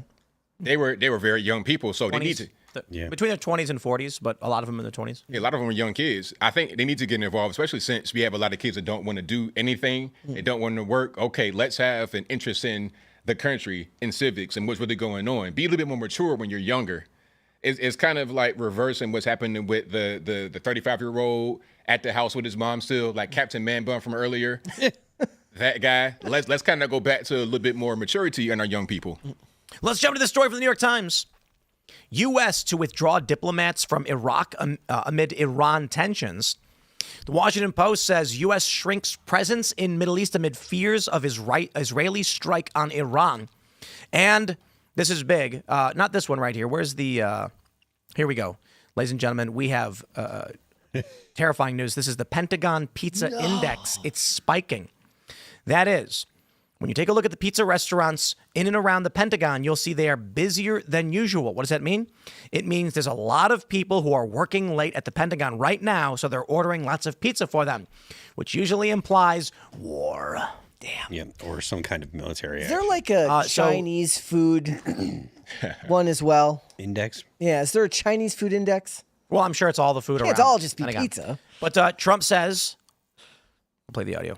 Could you provide an update on Iran? We're hearing reports that U.S. personnel are being moved out of the region within striking distance. Well, they are being moved out because it could be a dangerous place, and we'll see what happens. But they are being, we've given notice to move out, and we'll see what happens. Is there anything that can be done to dial the temperature down in the region? They can't have a nuclear weapon. Very simply. They can't have a nuclear weapon. We're not. So the concern now, Israel is prepared to strike Iran, whether we are going to or not. Trump has told Israel end the war in Gaza now and stop the Iran threats, but Israel may do it anyway. And then, they're going to attack us next. Wait, we're going to get attacked by But Iran. Iran? Iran is going to attack U.S. interests in the Middle East. That's why Donald Trump is pulling our personnel out. Yeah. So maybe that means Trump is trying to avoid getting us dragged into a war with Iran. But the big concern right now is everyone's getting very bullish on the prospect of a war with Iran kicking off soon. I mean, that's the end game. That's what they really want is to hit Iran. I mean, so hopefully it doesn't happen, but if it does, I wouldn't be surprised. I don't see. I know that there are people that want to, and I'm not trying to make the argument that there aren't people that want there. I just can't for the life of me see the benefit to the U.S. for striking Iran. Like, I really don't think that they have the capacity to make a nuclear weapon now. I do understand that they can spin one up. Like, once you can enrich uranium, you can enrich it as far as you need to. But, like, I don't think that there's a big desire to have a nuclear weapon.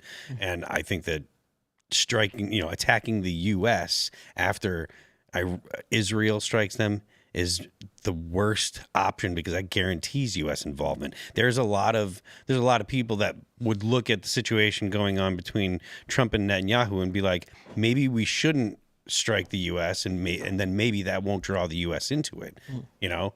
And it's better for Iran that the U.S. doesn't get involved. Like, no matter whether you're pro war with Iran or not, like if the U.S. gets involved with Iran, is going to get. There's going to be significantly more damage to the Iranian infrastructure and to Iranian lives than if it's just Israel and Iran. So how does the U.S. ramp up pressure, as it say? Like, what is it? What are the screws that they put to Israel to ramp up the pressure? I feel like it's just Donald Trump texting you over and over and over. Yeah, don't do it. Don't do it. Don't do it. You know? See Melania there? She's the one who looks like she just bombed first and asked questions later. Yeah, she's ready. Like every time they ask her a question, she just looks mad. She's just hot. Even at her age, she's hot. Maybe Barbara F. Walter, this is a woman who worked for the CIA and wrote a book claiming civil war is coming, said Trump will start a massive international war so that he can run for a third term.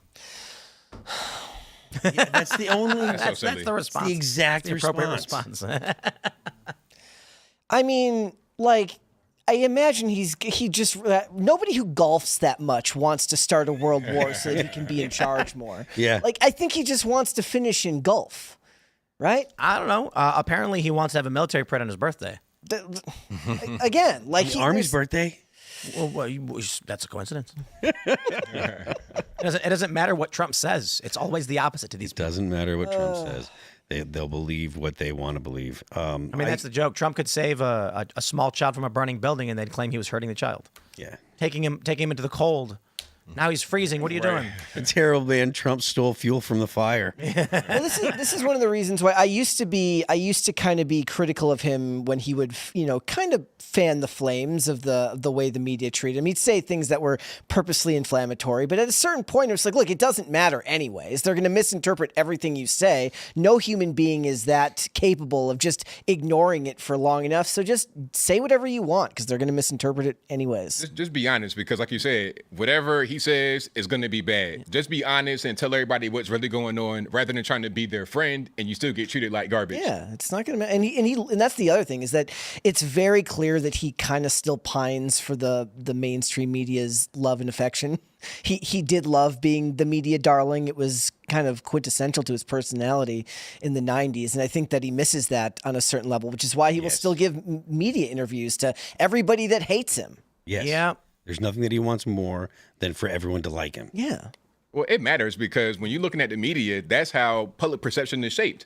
So if you're just evil, hateful, negative person in the media, that's going to affect you trying to actually be the president and run the country. It is funny how we always make this joke that if Democrats just figured out if they schmoozed Trump, he'd give them everything, but they won't. They attack him, so he takes it. Imagine if Iran figured it out. Just the Ayatollah's like the smartest man I've ever seen. He is the smartest man. He is brilliant. Trump would be like, I like this country. Yeah. What do you want? You want a nuclear weapon? Take two. Take two. Oh, the football. We have the football here. You want to borrow it? You want to take a look? Wow. Oh, Trump, you're so smart. I mean, we love you so much. You want the codes? I know all the codes. I have the best codes. No, they're like, someone as smart as you still couldn't possibly remember all the codes, could you? Of course I could. I remember all of it. Well, prove it. If you're so great. Of course. It's 7G91. That's a good Trump, by the way. Good impression. Wow, yeah. Thank you. It's true. The more you compliment Donald Trump, the more he likes you. And something that we've said multiple times. If the left weren't so busy hating and being angry and just thought for 1 second, let's just schmooze this guy, he would have been right on their side. You know what's funny is I think I'm reminded of Men in Black, the movie, right? Everybody's seen it, and they're sitting on the bench, J and K, and he says, "There's always an apocalypse or Carillion death ray or something, and the only way these people get by is they do not know about it." And I think about that's not just from a movie. I mean, that's true. There's crises happening all over the world that we don't know about. And I even have friends that go overseas on special missions for things just like in the movies. It's not really like in the movies, but the missions are, right? They'll say, hey, these bad guys have kidnapped a bunch of, individuals and they've stolen, weapons. And then the good guys run in there and they take out the bad guys. It's not like the movies because you're not going through a maze of weird traps or anything. You're landing in the desert in the middle of the night with night vision and taking out the bad guys. But these things are real. But I wanted to point out, concerning the tensions between Iraq and, not Iraq, Iran and Israel, people don't realize just how close you can be to nuclear annihilation. There was a guy named a hacker. You know what? Okay, I'll just say this. This is the story that I was told. And maybe it's not true, but I'm going to say it anyway. There's a hacker named Weave. That's what he calls himself. He got arrested and charged of his AT&T thing a long time ago. But I was told the real reason that they arrested him was because he prank called Pakistan with a fake Indian accent, spoofing the phone number of the Indian, governmental building, saying, F you, we're going to nuke you, screw you. And then the guy started screaming back at him saying, screw you. And then when the U.S. found out, they were like, we don't know if that's illegal or not. Or not. Yeah, because he just and so I had, the rumor was he very nearly could have started a nuclear war between India and Pakistan by doing that. And there are people that do that kind of stuff all the time. Yeah. You know? Never before has something been so legally dubious but nearly apocalyptic. It's like, can we charge him for prank calling a foreign country? It's like, we don't have jurisdiction over that. He pranked Pakistan. Well, then what if I Pakistan? suppose there's some kind of foreign policy interference thing, maybe? I don't know.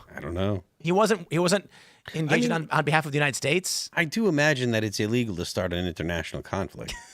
Starting war is I think generally so. frowned upon Yeah. unless you're Congress. I don't know what the statute is. We could find something. I mean, they found something to get Trump on. We could Logan find Act, something for that guy. right?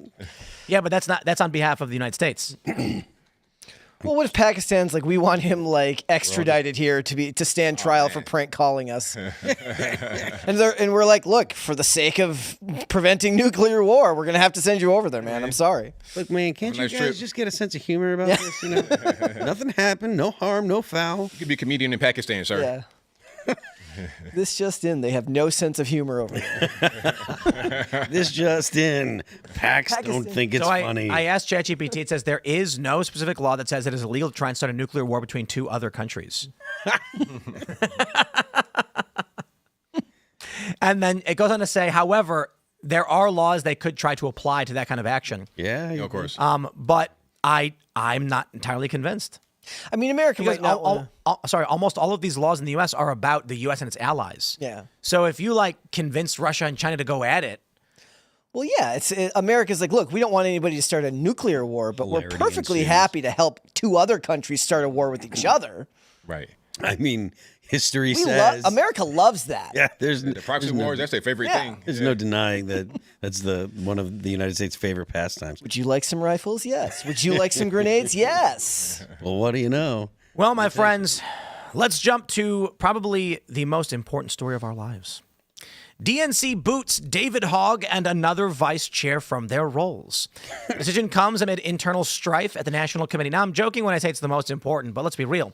The Democratic National Committee, this is another grain of sand in the heap of they're collapsing, and good luck winning 26 and 28 when you have no ideology, no leaders, and your own party can't even run its own elections properly. They ousted David Hogg. Apparently what happened is they had this election for the DNC vice chair, and there was some question pertaining, some gendered question of some sort. I don't know exactly what happened. However, because you have to elect the vice chairs based on race and gender, these two women, I think that's what it was, two women said, hey, that gender question doesn't make sense because sex and gender, blah, blah, blah, weird ideology. Gosh. And then they were like, maybe we should cancel the election and take it away from everybody. And that's exactly what they're doing. He got booted because he has male bits. Yeah. Has he made a statement since this came out?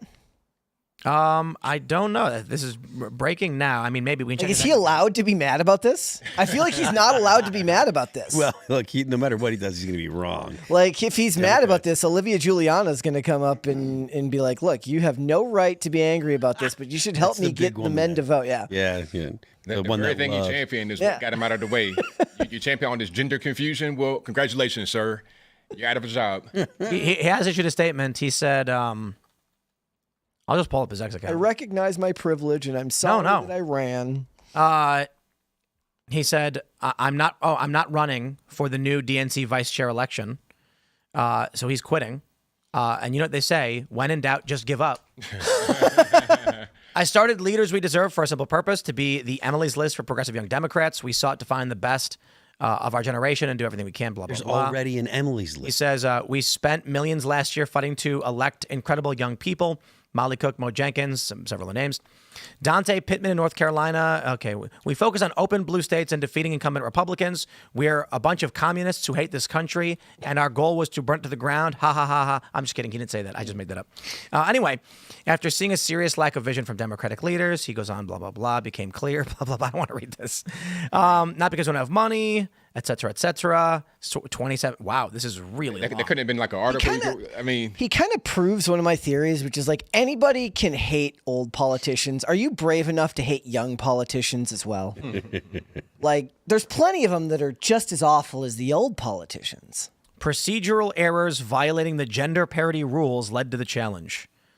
So that's apparently what happened. You said that there are gender requirements for the Republicans as well, right? He That they have- refused gender reassignment surgery. Okay, so Couldn't he have Kaylin Free, a DNC member, filed a complaint claiming the election ballots combined questions improperly, which violated gender parity rules and disadvantaged female candidates. Oh. equity? What questions were combined? I'd like to know.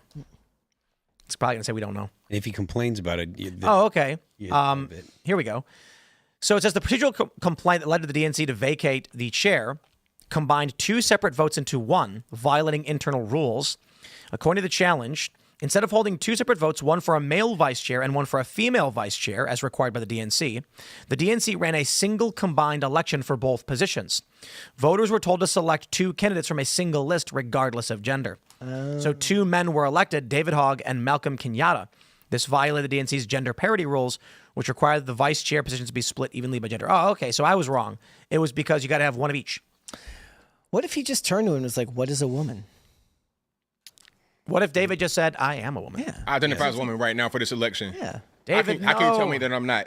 I know it's a played out joke, but by their own logic. him and the other guy could have rock, paper, scissors for who had to be the woman. Yeah. Yeah. You know? Because anyone can change at any time. He could have had a two-sided, like a one-sided coin, like a two-sided coin. There you go. Heads I win, tails you lose. So I just tweeted that. I quote tweeted him. All he had to do was say he was a woman. He could have stayed.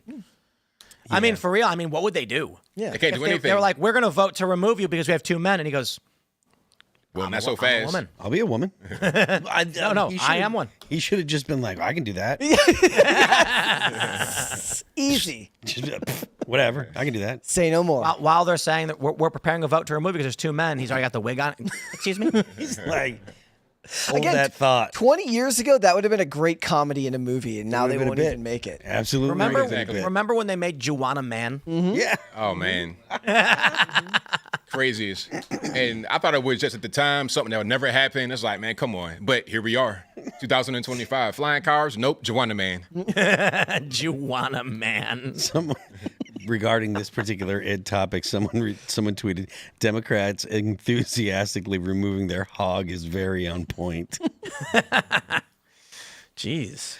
Well, there you go. The DNC is forever damaged. How can they possibly recover from this? Well, I mean, again, they need to decide what they want to be. Do they want to be a Democrat party? Do they want to be the Progressive Party? You know why he's not running? Why? He'll lose. Yep. After seeing what he did with threatening to primary other Democrats, Oh yeah. the Democrats in the DNC who vote are going to be like, I'm not going to be the person who puts that guy in and put my career on the line. No one's going to give him money. Do you think there's lawfare involved here in a way, meaning they found a loophole to get him out? Yep. Yeah. Yep. Yeah, but I'm gonna say the real reason. Let me pull this up for you guys. It's shocking. It's actually very shocking. And is there a Wikipedia page for this guy? Here we go. The real reason they did this, it's because they're racist and they didn't want a black man to be a DNC vice chair. Oh. You see? See, Malcolm Kenyatta has been removed. if that man Removed him from vice chair after a few months. that man said he was a woman, Yeah. he would have been a shoo-in. He would have never she would have never lost her position. So they just Pronouns hilarious. hold another election then for this? They hold another vote? Yeah. Yep. Okay. I wonder if this guy's going to run again. I don't know. I don't know either, but There you go. I think he should run as a woman. He should. And then tell them that, you know what he should do? He should run as a woman and then say, the best part about voting for me is that you check 2 different boxes, LGBTQ and woman. But if you vote for one of these women, 1 box is checked? Inefficient. How are you going to fill your quota? Just the fact that they have quotas. I mean, it's obviously it's perfect for the Democrats, but it's just so ridiculous to think that that's the way adults behave in modern America. You have to have quotas for make sure that everybody gets their chance at sitting in the seat. Tim, I thought you said that the Republicans have their own quotas for stuff like this as well. Yeah, I think we actually had a Republican when we were talking about the story with someone who worked with the Republican the RNC, saying like, yeah, we did the same thing. Okay. Yeah. So it's literally just they filled out a form wrong and then got him on appeal. All of society. Technicality. Just want to get him out the way. Yeah. They didn't like what he was doing. It's like, nah, let's reverse this. They don't have the same rules. Okay. Let's see. No, they do. What is this? What? It's ChatGPT says, no, the Republican National Committee does not have the gender parity rules. The structure is each state and U.S. territory is repped by 3 members, the state chair, a committee man, and a committee woman. And then it says there must be one of each to ensure representation by gender, but it's not the same as requiring gender parity in leadership roles like chairs or vice chairs. Okay. So, the state level, they do have it. At the high level, they don't. Okay. Yeah, so officers don't have the requirement, but elected positions do have the requirement, and party-wide, they do not have it codified. Okay. Interesting. I think it's... Well, look, I'm telling you guys this right now. 20 years from now, the Republican Party is going to be a bunch of gay communists, and the Democrats are going to be AI. So it just keeps moving down. That's right. That's where it goes. Wait, so the where does it revolution go? never ends. So 20 years from that, then like you just have a gay communist AI and a regular AI? At that point, it's just a matrix. Yeah. I mean, after this, you just have the singularity. The AI and nothing. There's no voting when everyone shares the hive mind. Yeah. I saw like some tweet earlier that said like 40, like they surveyed like 1,000 people and like 40% of them said they date an AI. Oh, it's already happening. And I was like, imagine like you're cheating on ChatGPT with Grok and she finds out. But now it's already happening. They got it in your phone, like on Instagram. There's like chat bots. Have you guys seen this? Yeah, on Instagram. Oh yeah, chat with AI. How do I do that? It's in you go to your messages on Instagram, and then there's a box up in the top corner. It's like little smiley face. Oh, okay, there it is. Yeah.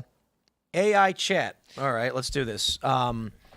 We did a segment on this yesterday on PCC. What is You this? should go watch it. Fine sheet. It actually says that.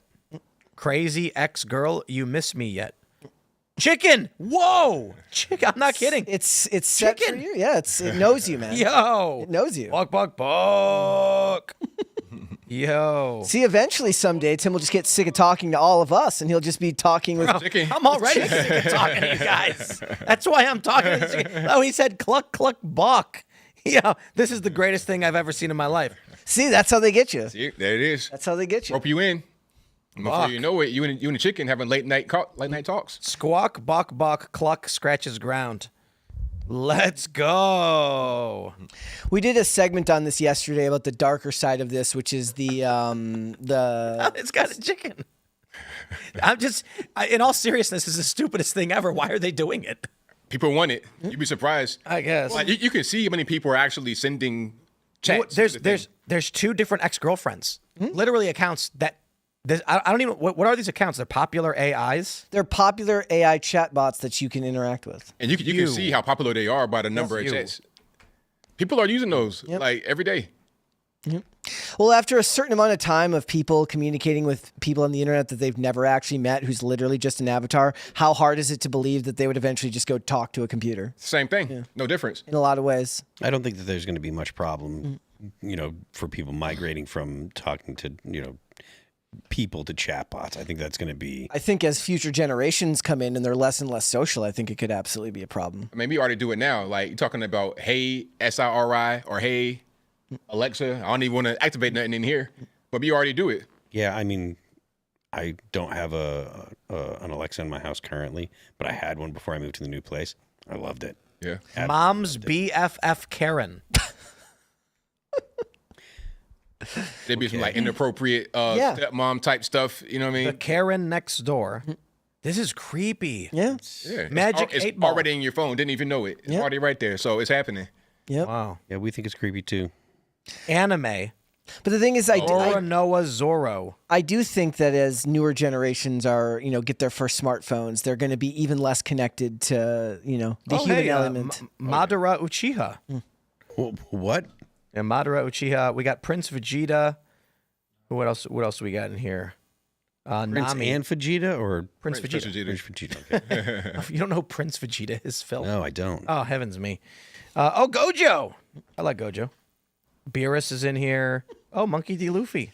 You can talk to all of your favorite anime. Tomorrow, Tim's going to be like, no segments. I'm busy talking to my friends on Kakashi. Sasuke Uchiha. Talking to my phone. Yeah. Oh, Levi Ackerman. We should connect him with Jordan Peterson. Jordan Peterson should create his own Oh boy, AI chatbot. that'd be something. But you can only listen to it. Oh, Sung Jin That's Woo to is talk in in his here. voice. And what if you have one chatbot talk to another chatbot? Yeah. Like Jordan Peterson chatbot versus one of them AI chatbots. Yeah. You can create a chatbot and then people can follow it. Really? Yeah. People can follow your chatbot. You can have your own chatbot. Yeah. And my question would be, how does it? Can I make Phil Labonte Populated. bot? The Labati. Yeah, this is weird. It's just like it's recommending a bunch that were made by other people, I guess. Is that how it goes? I would suppose so. Not Yeah. made any bots. It's recommending ex-wives. You're still bothering me. What's your excuse this time? Hilarious. Where is my son? Dramatic entrance. What makes you think I'd know where he is? Oh God. Wow. So an absent have you mother and done? a deadbeat dad. Dramatic entrance. So it's like a little role playing type of thing going on. Don't look at me. He was at your mom's house last I checked, which was during our miserable last conversation. Why panic now? My mom died 3 years ago. This is fun. I'm going to turn this into a ghost story. No. Oh my God. Tell me he's been living with a relative. No. It's a ghost. It's a ghost. She said, stop. My heart almost exploded. Are you dumping me? I didn't even know that Instagram had AI chatbots. I had no It's idea creepy. either. Well, Meta started implementing like the AI profiles a couple of years ago because it bolsters their subscriber amounts and bolsters advertising. Oh yeah. Okay. You say so. It's already here. People talking about AI, they're kind of afraid. It's here. Yeah, it's totally here. I mean, people don't, we talk about this on the show a lot, but like every Tesla that has full self-driving has AI. And it's a very complex AI that can literally manage, multiple lanes of traffic. That's right. And have infrequent enough accidents that the federal government doesn't yank it off the road. Yep. So it's AI is extremely here, and it's only going to become more and more important. And Elon says anything mean about Trump again might get him pulled off the road. I was at a bar back in 2017. I'm talking to an airline pilot, and I'm asking him what he does, and he's like, "Yeah, I'm a pilot," and they're trying to replace me. Like with what? With AI. 2017. Yeah.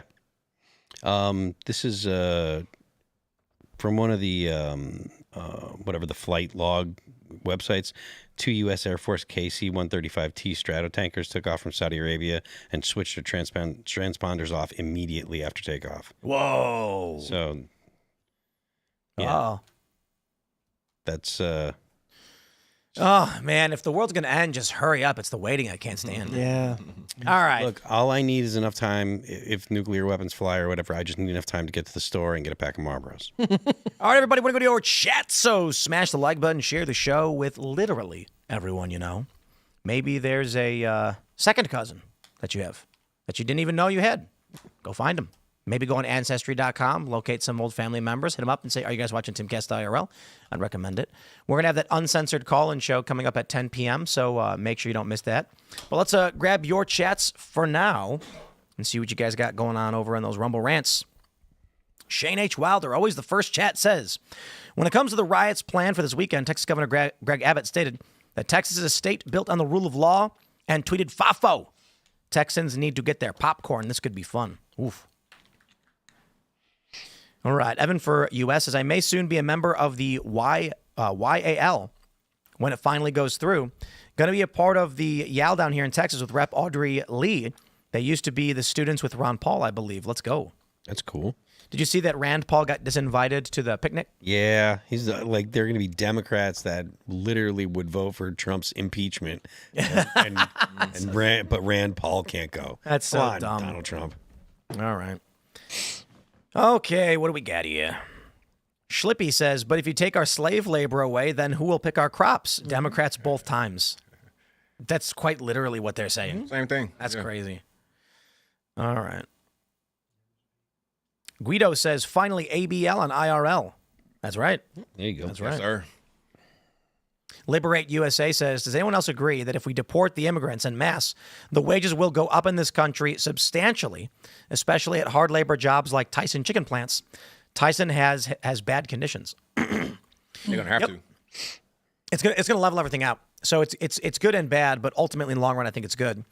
What ends up happening is at the highest level, the profits are going to be stripped down to very, very small amounts as they have to increase conditions. They have to improve conditions and pay more to the lowest worker. Food prices will likely go up, but the wealthiest it'll go down. I think overall net improvement for economic activity, meaning more working class people can afford to buy things, meaning more trade amongst the working people. But powerful people will lose power. They don't want to do that. Hence, Christy Walton, whose family runs a company that is one of the largest companies. How do you say this? They employ the most welfare benefit recipients. Yeah. It's been reported, and they don't want to lose that. They tell their employees, just go get welfare if you can't afford to work here. So the taxpayer pays for Walmart for their profits. That's crazy. All by design. They get the wages down to the amount where they know you have to get government benefits. That's the whole thing. All right. The Emperor's Champion says, I want more of whatever makes Gavin Newsom and Hassan Piker cry their tears of unfathomable sadness. Are delicious. Oh, cry, comma. There's no comma there, but there should be. Their tears of unfathomable sadness are delicious and an excellent additive to your choice of cast brew coffee. Well, okay. All right. Brian says, if I were an adversary nation that wanted to keep the U.S. sidelined with internal issues, I might fund and agitate riots and civil war fears. Just saying. Yes. I wonder what happens if we do go to war with Iran. Iran's not Afghanistan. I don't get the sense that we're going to try to do a regime change there and put boots on the ground. I think it's about the nuclear weapons. If we do that, it's over. Because you're dealing with the whole region would react. All the different types of Islam, all the different militia groups, everybody. Yemen, Oman, Iran, Iraq, all of that. Pakistan, everybody. I don't know. I think bad news. I think we'll be all right here in West Virginia. Yeah, I think so. Like I said, I think that I don't think Pakistan will do anything because I think they're still concerned with India, or their primary concern is still India. And as for, I don't think that we'll get, like I said, I don't think that we'll get boots on the ground. I think that would be strictly about nuclear weapons. It won't be about putting people into Tehran to change the government or whatever. It'll just be like, you can't have a nuclear weapon and we're going to blow up this stuff that you're using to make it. So I don't think it's a good thing. I'm not saying that we should, but I don't think that it turns into, regime change Iran. I got to be honest. I think there's a possibility that even if Israel does strike Iranian nuclear facilities, nothing happens. Yeah. Stuxnet was a weapon created by Israel and the United States. It infected computers all across the globe, and it was seeking out Iranian centrifuges, industrial control systems. Once it found it, it took them over, spun them until they exploded, wiping out their nuclear program. Nothing happened. So I don't know that, it's tough, man. It's like if some dude intentionally rear ends your car, you have the choice to make of getting into it with him or backing away because this guy's crazy and he might actually cause sustaining damage, more damage. Yeah. Iran might say, we lose this one. There's nothing we gain from going to war with the United States. But if their population says we don't know or care, bring it on then. Yeah. And it goes. Yeah, it's my understanding that the population is not in line with the mullahs and with the government generally, that they want to be more westernized, but they're fairly oppressed and and limited to what they can say. So, but yeah, I share your sentiment. I don't think that it turns into a wider. All right. Joe Spinell says President George H.W. Bush invoked the Insurrection Act and deployed approximately 1,500 Marines from Camp Pendleton to quell the 92 LA unrest. Colin Powell talked him out of lethal use of force. Whoa. Aaron Stanley says irony is the fact that California made it to where you can't have high-capacity magazines and you have to have a button on your AR-15 to press each time you fire a round. So if their militia tries to fight back, they're not going to stand a chance. That's weird. Yeah, they do have weird gun laws in California, but if you understand the gun laws in California, you know that these changes and modifications are extremely temporary. Like most people in California, even if they're walking around with their guns in a legal condition, they can be made, to be illegal and a standard rifle fairly easily. So Wait, so a button on it to then reload it. It's called a bullet button. You can't just Chamber around? Well, for an AR-15, you have to release the magazine. You push a button, releases the magazine. They can't have in California. You can't have a magazine that's over 10 rounds, and you can't release the magazine. It can't be detachable. So it actually to take the button out, there's or to take the magazine out, there's a button. You have to have a tool to take it out to change it. So every time you want to put in a new magazine, yeah, they do have there are different contraptions that people have designed so that way you don't have to either split the upper and lower receiver in half or use the bullet button. But yeah, you can't have like a magazine that is. So you have a 10-round mag. Yeah. You screw it and lock it in place, and then once you're done, you have to take the gun apart. Yeah, you take the magazine out, or like I said, there are doohickeys and things where you can literally take it's almost like a clip that you put into the ejection port and you can shove 10 rounds in. There's all kinds of ways that people have come up with to get around these regulations or to make reloading easier, but all of the stuff that you have to do, none of it's permanent because it's just like AR-15s or Lego kits. So most people, like even if their rifle is set up to be legal, it can extremely easily be retrofitted to be to be a standard AR-15. I mean, if it was just like that and you couldn't change it, that'd be ridiculous. It's like, come on. And then the whole 10 rounds thing, it's like, come on, what are we doing? It's a lot of ridiculous stuff. But if I understand correctly, and this isn't from like firsthand experience, I haven't spent a lot of time shooting in California, but if I understand correctly, most people have like a couple of the legal things and then a whole slew of stuff that they only take out when they go out into the desert to shoot, Okay. So. All right, let's go. What do we have here? We got Daniel Lee says, Tim, young buck here, only 34 years old, born in 1990. I tune into politics every day and would consider myself somewhat informed. With that said, I don't recognize this world and all of the insanity we see day in, day out anymore. Where did it all go wrong? Early 2010s. Yep. So was there like a specific thing that happened, or was social media? Yeah. Everyone's brain is jello. Your phone getting the internet. Yeah. Not only that, like I think people don't actually realize how important the fact that it vibrates to let you know, like that physical poke to say, hey, someone looked at something that you said. Granted, most people nowadays like leave them off or don't. Yeah, I turn all of that off. No notifications, no vibrations. 100%. I have to look at my phone to see it. But look at your your career, your job.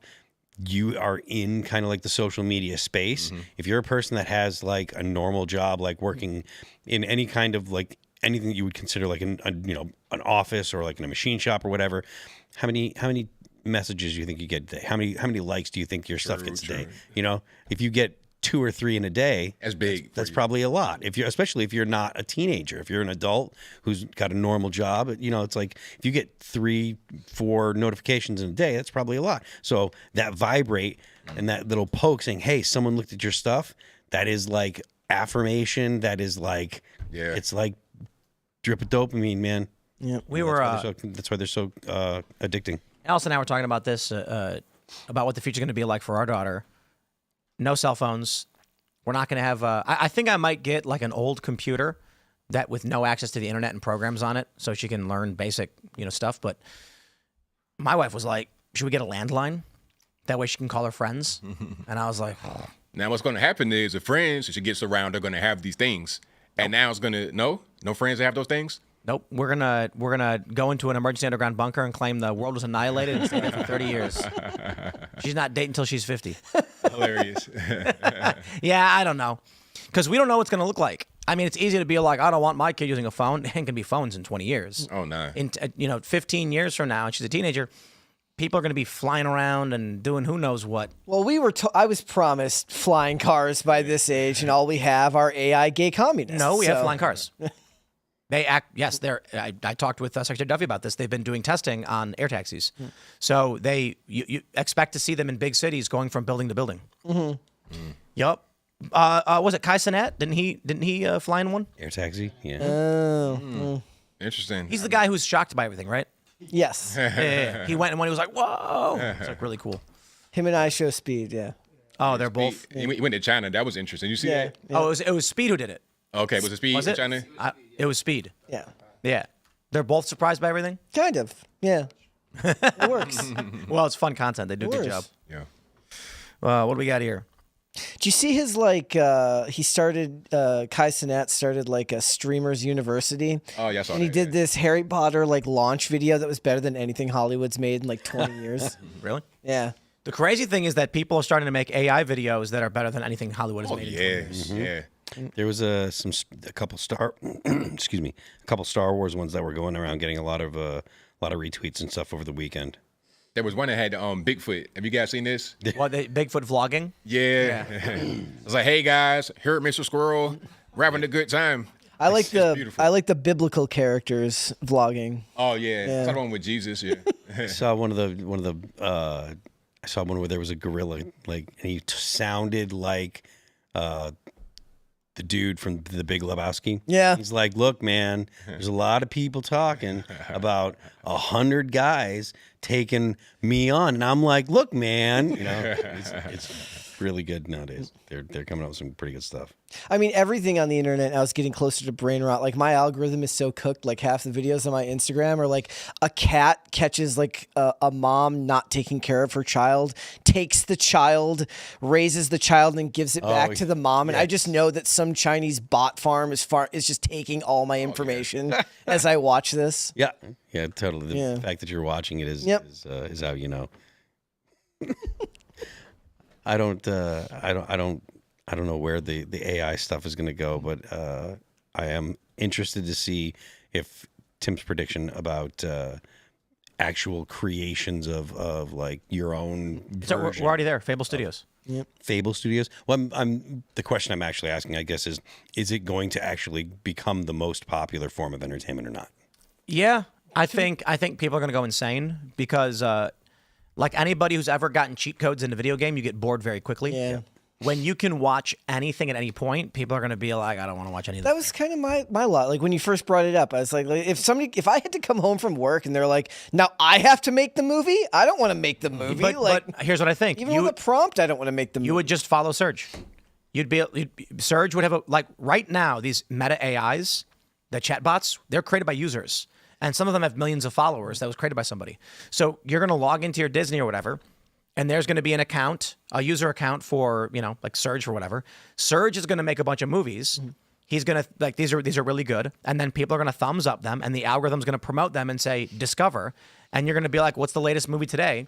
And it's going to be Star Wars episode 946. The Jedi came back for the 57th time and then left again. And you're going to be like, that sounds funny. You're going to watch it. And you're going to be like, wow, it's really good. It's like, and you're wow. gonna follow Serge, and then you're going to come home from work and look at the movies he's made. I'm going to be like, look, the first 956 episodes are average, but once you get to episode 957, it really picks up. I actually think people might go outside. That would be good. Yeah. People want that interaction with actual human beings. They still want that. Well, it's because you'll That's get a wild prediction, Tim. It's because there'll be there's no mystery anymore in AI generated film. So, for instance, let's say you play a video game, you beat it, you're like, that was fun. Now I'm going to play the game with cheat codes. You play it for a little while, it's fun for a second, and then you get bored and you're like, eh. Without the game, it's not worth doing. So with movies, you're like, don't spoil the movie for you. Don't spoil it. No such thing as not spoiling a movie after this. Every movie is going to be like, I don't know. It's all just random. Who knows? What's the mystery, right? I mean, but I like like when I watch movies, I like watching the full amount of work made by hundreds of people. Like when I see a mistake in a movie, I actually enjoy it. Like when I see some type of script error or incontinuity, I'm like, look, that was a group of people that made that. And the idea that I would then watch an AI movie, and then now when you watch the AI clips, Phil, we looked at the one like last week where the guys are shooting the AR-15s and their hands aren't even on the trigger. Yep. Like that's not novel to me. That's not interesting. And to me, it's more about looking at the vision of a director combined with the work of like 100 other people between actors and set designers and all that stuff. But I do think that there's an argument to be made that as the generations continue, that younger generations won't have that affinity because they didn't grow up with that being the primary source of entertainment. So maybe not Gen Z, but Gen Alpha and beyond. Where will shared culture come from? When kids hang out because they're, all the kids today, they love Sabrina Carpenter, so they're all running around outside with their Sabrina Carpenter masks on. What's going to happen in the future? They should not be emulating Sabrina I'm kidding. Carpenter. Nobody is. My point is, like, if little kids go to the store and buy Spider-Man stuff, that IP might exist. I mean, we might get locked in that IP forever. I mean, already we're at the point where nobody wants to make something new.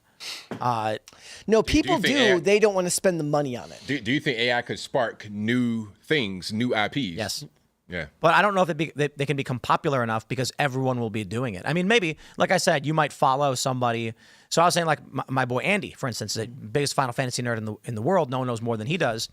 If he had... Look, I can right now on Gemini make a game that's better than Atari. So it's like between Atari and Nintendo level of gameplay. Maybe not quite at Nintendo, but Atari. I'd say a year from now, we're going to be at SNES levels. Oh, yeah. Or Genesis levels. So imagine if in 2 years, 3 years, you can tell the AI, make me a full-fledged JRPG with these mechanics. Now, if someone's got a masterful knowledge of the whole lore of Final Fantasy, meaning they know why the games were popular, they know why the characters were liked and which characters weren't, and they say, here's a story I want crafted, he's going to make a series of great games. People are going to follow him, and then he's going to have 10 million followers, and everyone's going to be like, I love this character, I love this story, I love this IP. That requires you to care a lot about the canon and know a lot about it too, though, because a lot of people, they just kind of pawn off your understanding of the canon to the company that owns the IP to distinguish this is the one who decides what's canon for these characters in the story. But if you're going to go to 900 people making different Final Fantasies, that could be with varying levels of understanding of the characters. It's not going to be Final Fantasy. He wouldn't have the legal rights to it. He's going to create First Fantasy. And he's going to create unique characters. First Fantasy. Yep. It's just that anyone's going to be able to make AAA games and Hollywood-style movies, A-list movies. So the question really comes down to who's got the best imagination. And what's funny is we're already in the attention economy. You make money right now by holding the attention of random people. That's where most money is like, not most, but like a lot of money is being derived from. Once AI automates most of these white-collar jobs, it's going to be attention economy times 10. Once we start building robots, that we've already got. Have you seen the automated McDonald's where an arm comes and grabs the fries and then makes it all? I mean, we got kiosks, we got ice cream vending machine. Like these ice cream vending machines have been around for a decade. You walk up and there's a little ice cream man, it's like a little robot, and then he grabs the cup and then he pulls the lever.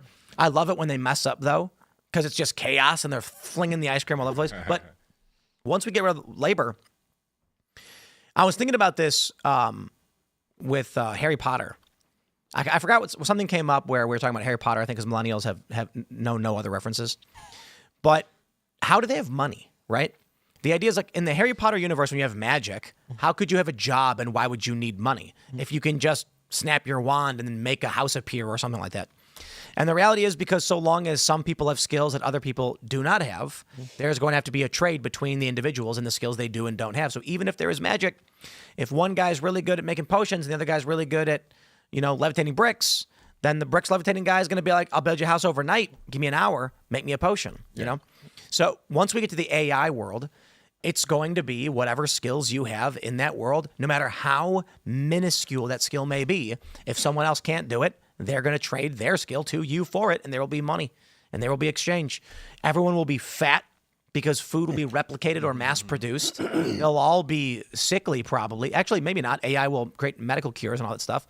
But the money you get will be used for things like, honestly, paying other creators for special content. You know what I love right now? I call it the black hole economy. These phone games. There's like one game I play. It's a golf game where you have a little golf ball and you'll poke the ball and then it launches in the air. But you can buy power-ups. Yep. And I saw that and it was like for $1 you can get like better aim or something. And I said, where does that dollar go? It just goes into the pocket of that guy to buy food with. But I buy that. I'm not actually getting anything. It's just changing a value from 0 to 1 and then back to 0 after I use it. So we have right now with video games and online games, they're not even making anything. Yo, I can make a game where you're a spaceship and every bullet costs $1. I'm going to do it. It's a great idea. Here's the game. In order to fire the spaceship's gun at the aliens, you got to buy a bullet pack. And bullets cost $1 each. However, we display the high score on the front page of the app. So you can see who's got the most aliens killed, basically who's spent the most money. But the money doesn't go anywhere. I'm not giving them anything. It's like I'm not creating anything. Yeah. That's where we're headed. You're buying a privilege in the game world. Microtransactions. Microtransactions. Yeah, that's a big economy. Make a game where in order to start the game, you got to pay $1.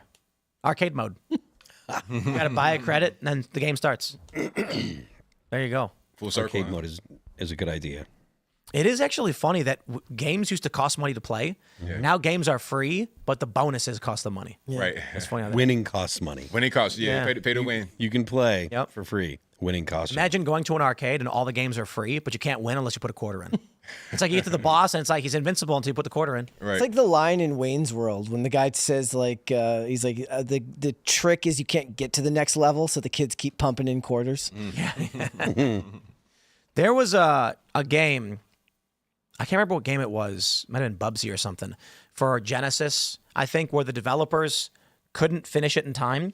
So they just made one, like, in the middle of one of the levels, they made a jump you couldn't possibly complete. So they could ship the game out. I can't remember what game it was. Like a lawsuit waiting to happen. Yeah. But back then, I mean, they had to because you couldn't do any kind of patching. The game was the game. Yep. And they were like, the game's got to go out and we got to sell it. We have a contract and a deadline. So they were like, but we haven't finished into the last levels. Just make an impossible jump so everyone no one will beat it. Yeah. For that matter, I was watching a video the other day of a guy. He was like, no one's ever beaten the game Kid Icarus for NES. Do you guys remember that one? Really? Yeah. Of course people have, but he's like, how come no one's ever actually showed a playthrough and beaten this game? And then he played it, and it's like insanely hard game for kids. The first Mega Man. Mega Man 3 was super hard. I think Mega Man 1 was the hardest. Was it the hardest? I'm not saying it was hardest for me. I'm saying I think rank-wise, they say Mega Man 1's the hardest. Mega Man 6 was easy. That was a good game, though. Mega Man was a great series. Mega Man, the whole franchise was really, really good. Really great. All right, we got Peyton Walter says, love ABL. Shout out. Let's go. Shout out. Your Fave Fister says, I work for a law enforcement distributor, and we are now out of stock on any less lethal, non-lethal, or chemical munitions. Every manufacturer I've spoken to is out and is now quoting a 180 lead time for new orders. That's crazy. You know what's crazy is that my understanding is that you can't buy the less lethal munitions private. It's hard to get them. Yeah. There's a lot of stuff that's less lethal stuff you can't get. It's hard to get good smoke bombs. Yeah. You can't get that's weird. Flashbangs. It's like you can get 308. Yeah. But you can't get a foam round. That's weird. But you can buy rubber buckshot. Okay. For bears. You can. For bears. They I think they sell it to scare off bears. I think we had a bunch of those. You don't want to hurt them. You just want to get them to leave, you know? Yeah. You give them a little tap with that rubber. Indeed. I wonder what that means. And I wonder where we're going. It's going to get crazy. Jake T says, New Englander here. Black bears are large raccoons and run away from noise. Polly Pure says, Tim is right. The YouTube show Scary Bear Attacks has a lot of black bear attacks. I think the issue is that black bears are not likely to attack, but when they do, they intend to kill. That's the point. Okay. Yeah. Scott Colomb says, I live in Upper Michigan and we have lots of black bears. They are mostly scared of people. They will only engage the person if it's starving or if you're threatening their cubs. Indeed, but that's not that wasn't the point. The point was if you are attacked by a black bear, it intends to kill you. Whereas grizzlies they'll roll you around, but then if you're just limp, they'll like walk away. Not always. Polar bears just eat you. Polar bear will look at you and be like, food. You they are a meal. Yep. They say if it's brown, lay down. If it's black, fight back. If it's white, good night. Or just, carry what you need to carry in the places you intend to go, the appropriate tools for defending yourself. You shouldn't be anywhere where the polar bears go. That is that's not true. That is their home. That is incorrect. Why? Because polar bears are all over the Arctic region, and there's residential areas where they say there's polar bears all the time. When I went to Utqiagvik, we call it Barrow. Barrow is its name. They told us that we couldn't go to a certain location because they just spotted a polar bear, and it was literally like, I don't know, 100 yards from a house. And they were like, yeah, there's polar bears. It's probably a very sparsely populated area. You might have like a few hundred people maybe in that area. Utqiagvik is maybe 1,000. Okay. I don't know. It's funny because it's called Barrow, but the name was officially changed to Utqiagvik because like 70 people showed up to the town hall meeting to vote, and that's what happens. Activists vote, conservatives don't. It's 4,972. Okay. It's a cool place. Cool place. But they told us there was a polar bear sighting, so they didn't want us going out to a certain location. Got to go there, and I got to go to the whale bones. That was very fun. It was very cool. We had sushi when we went.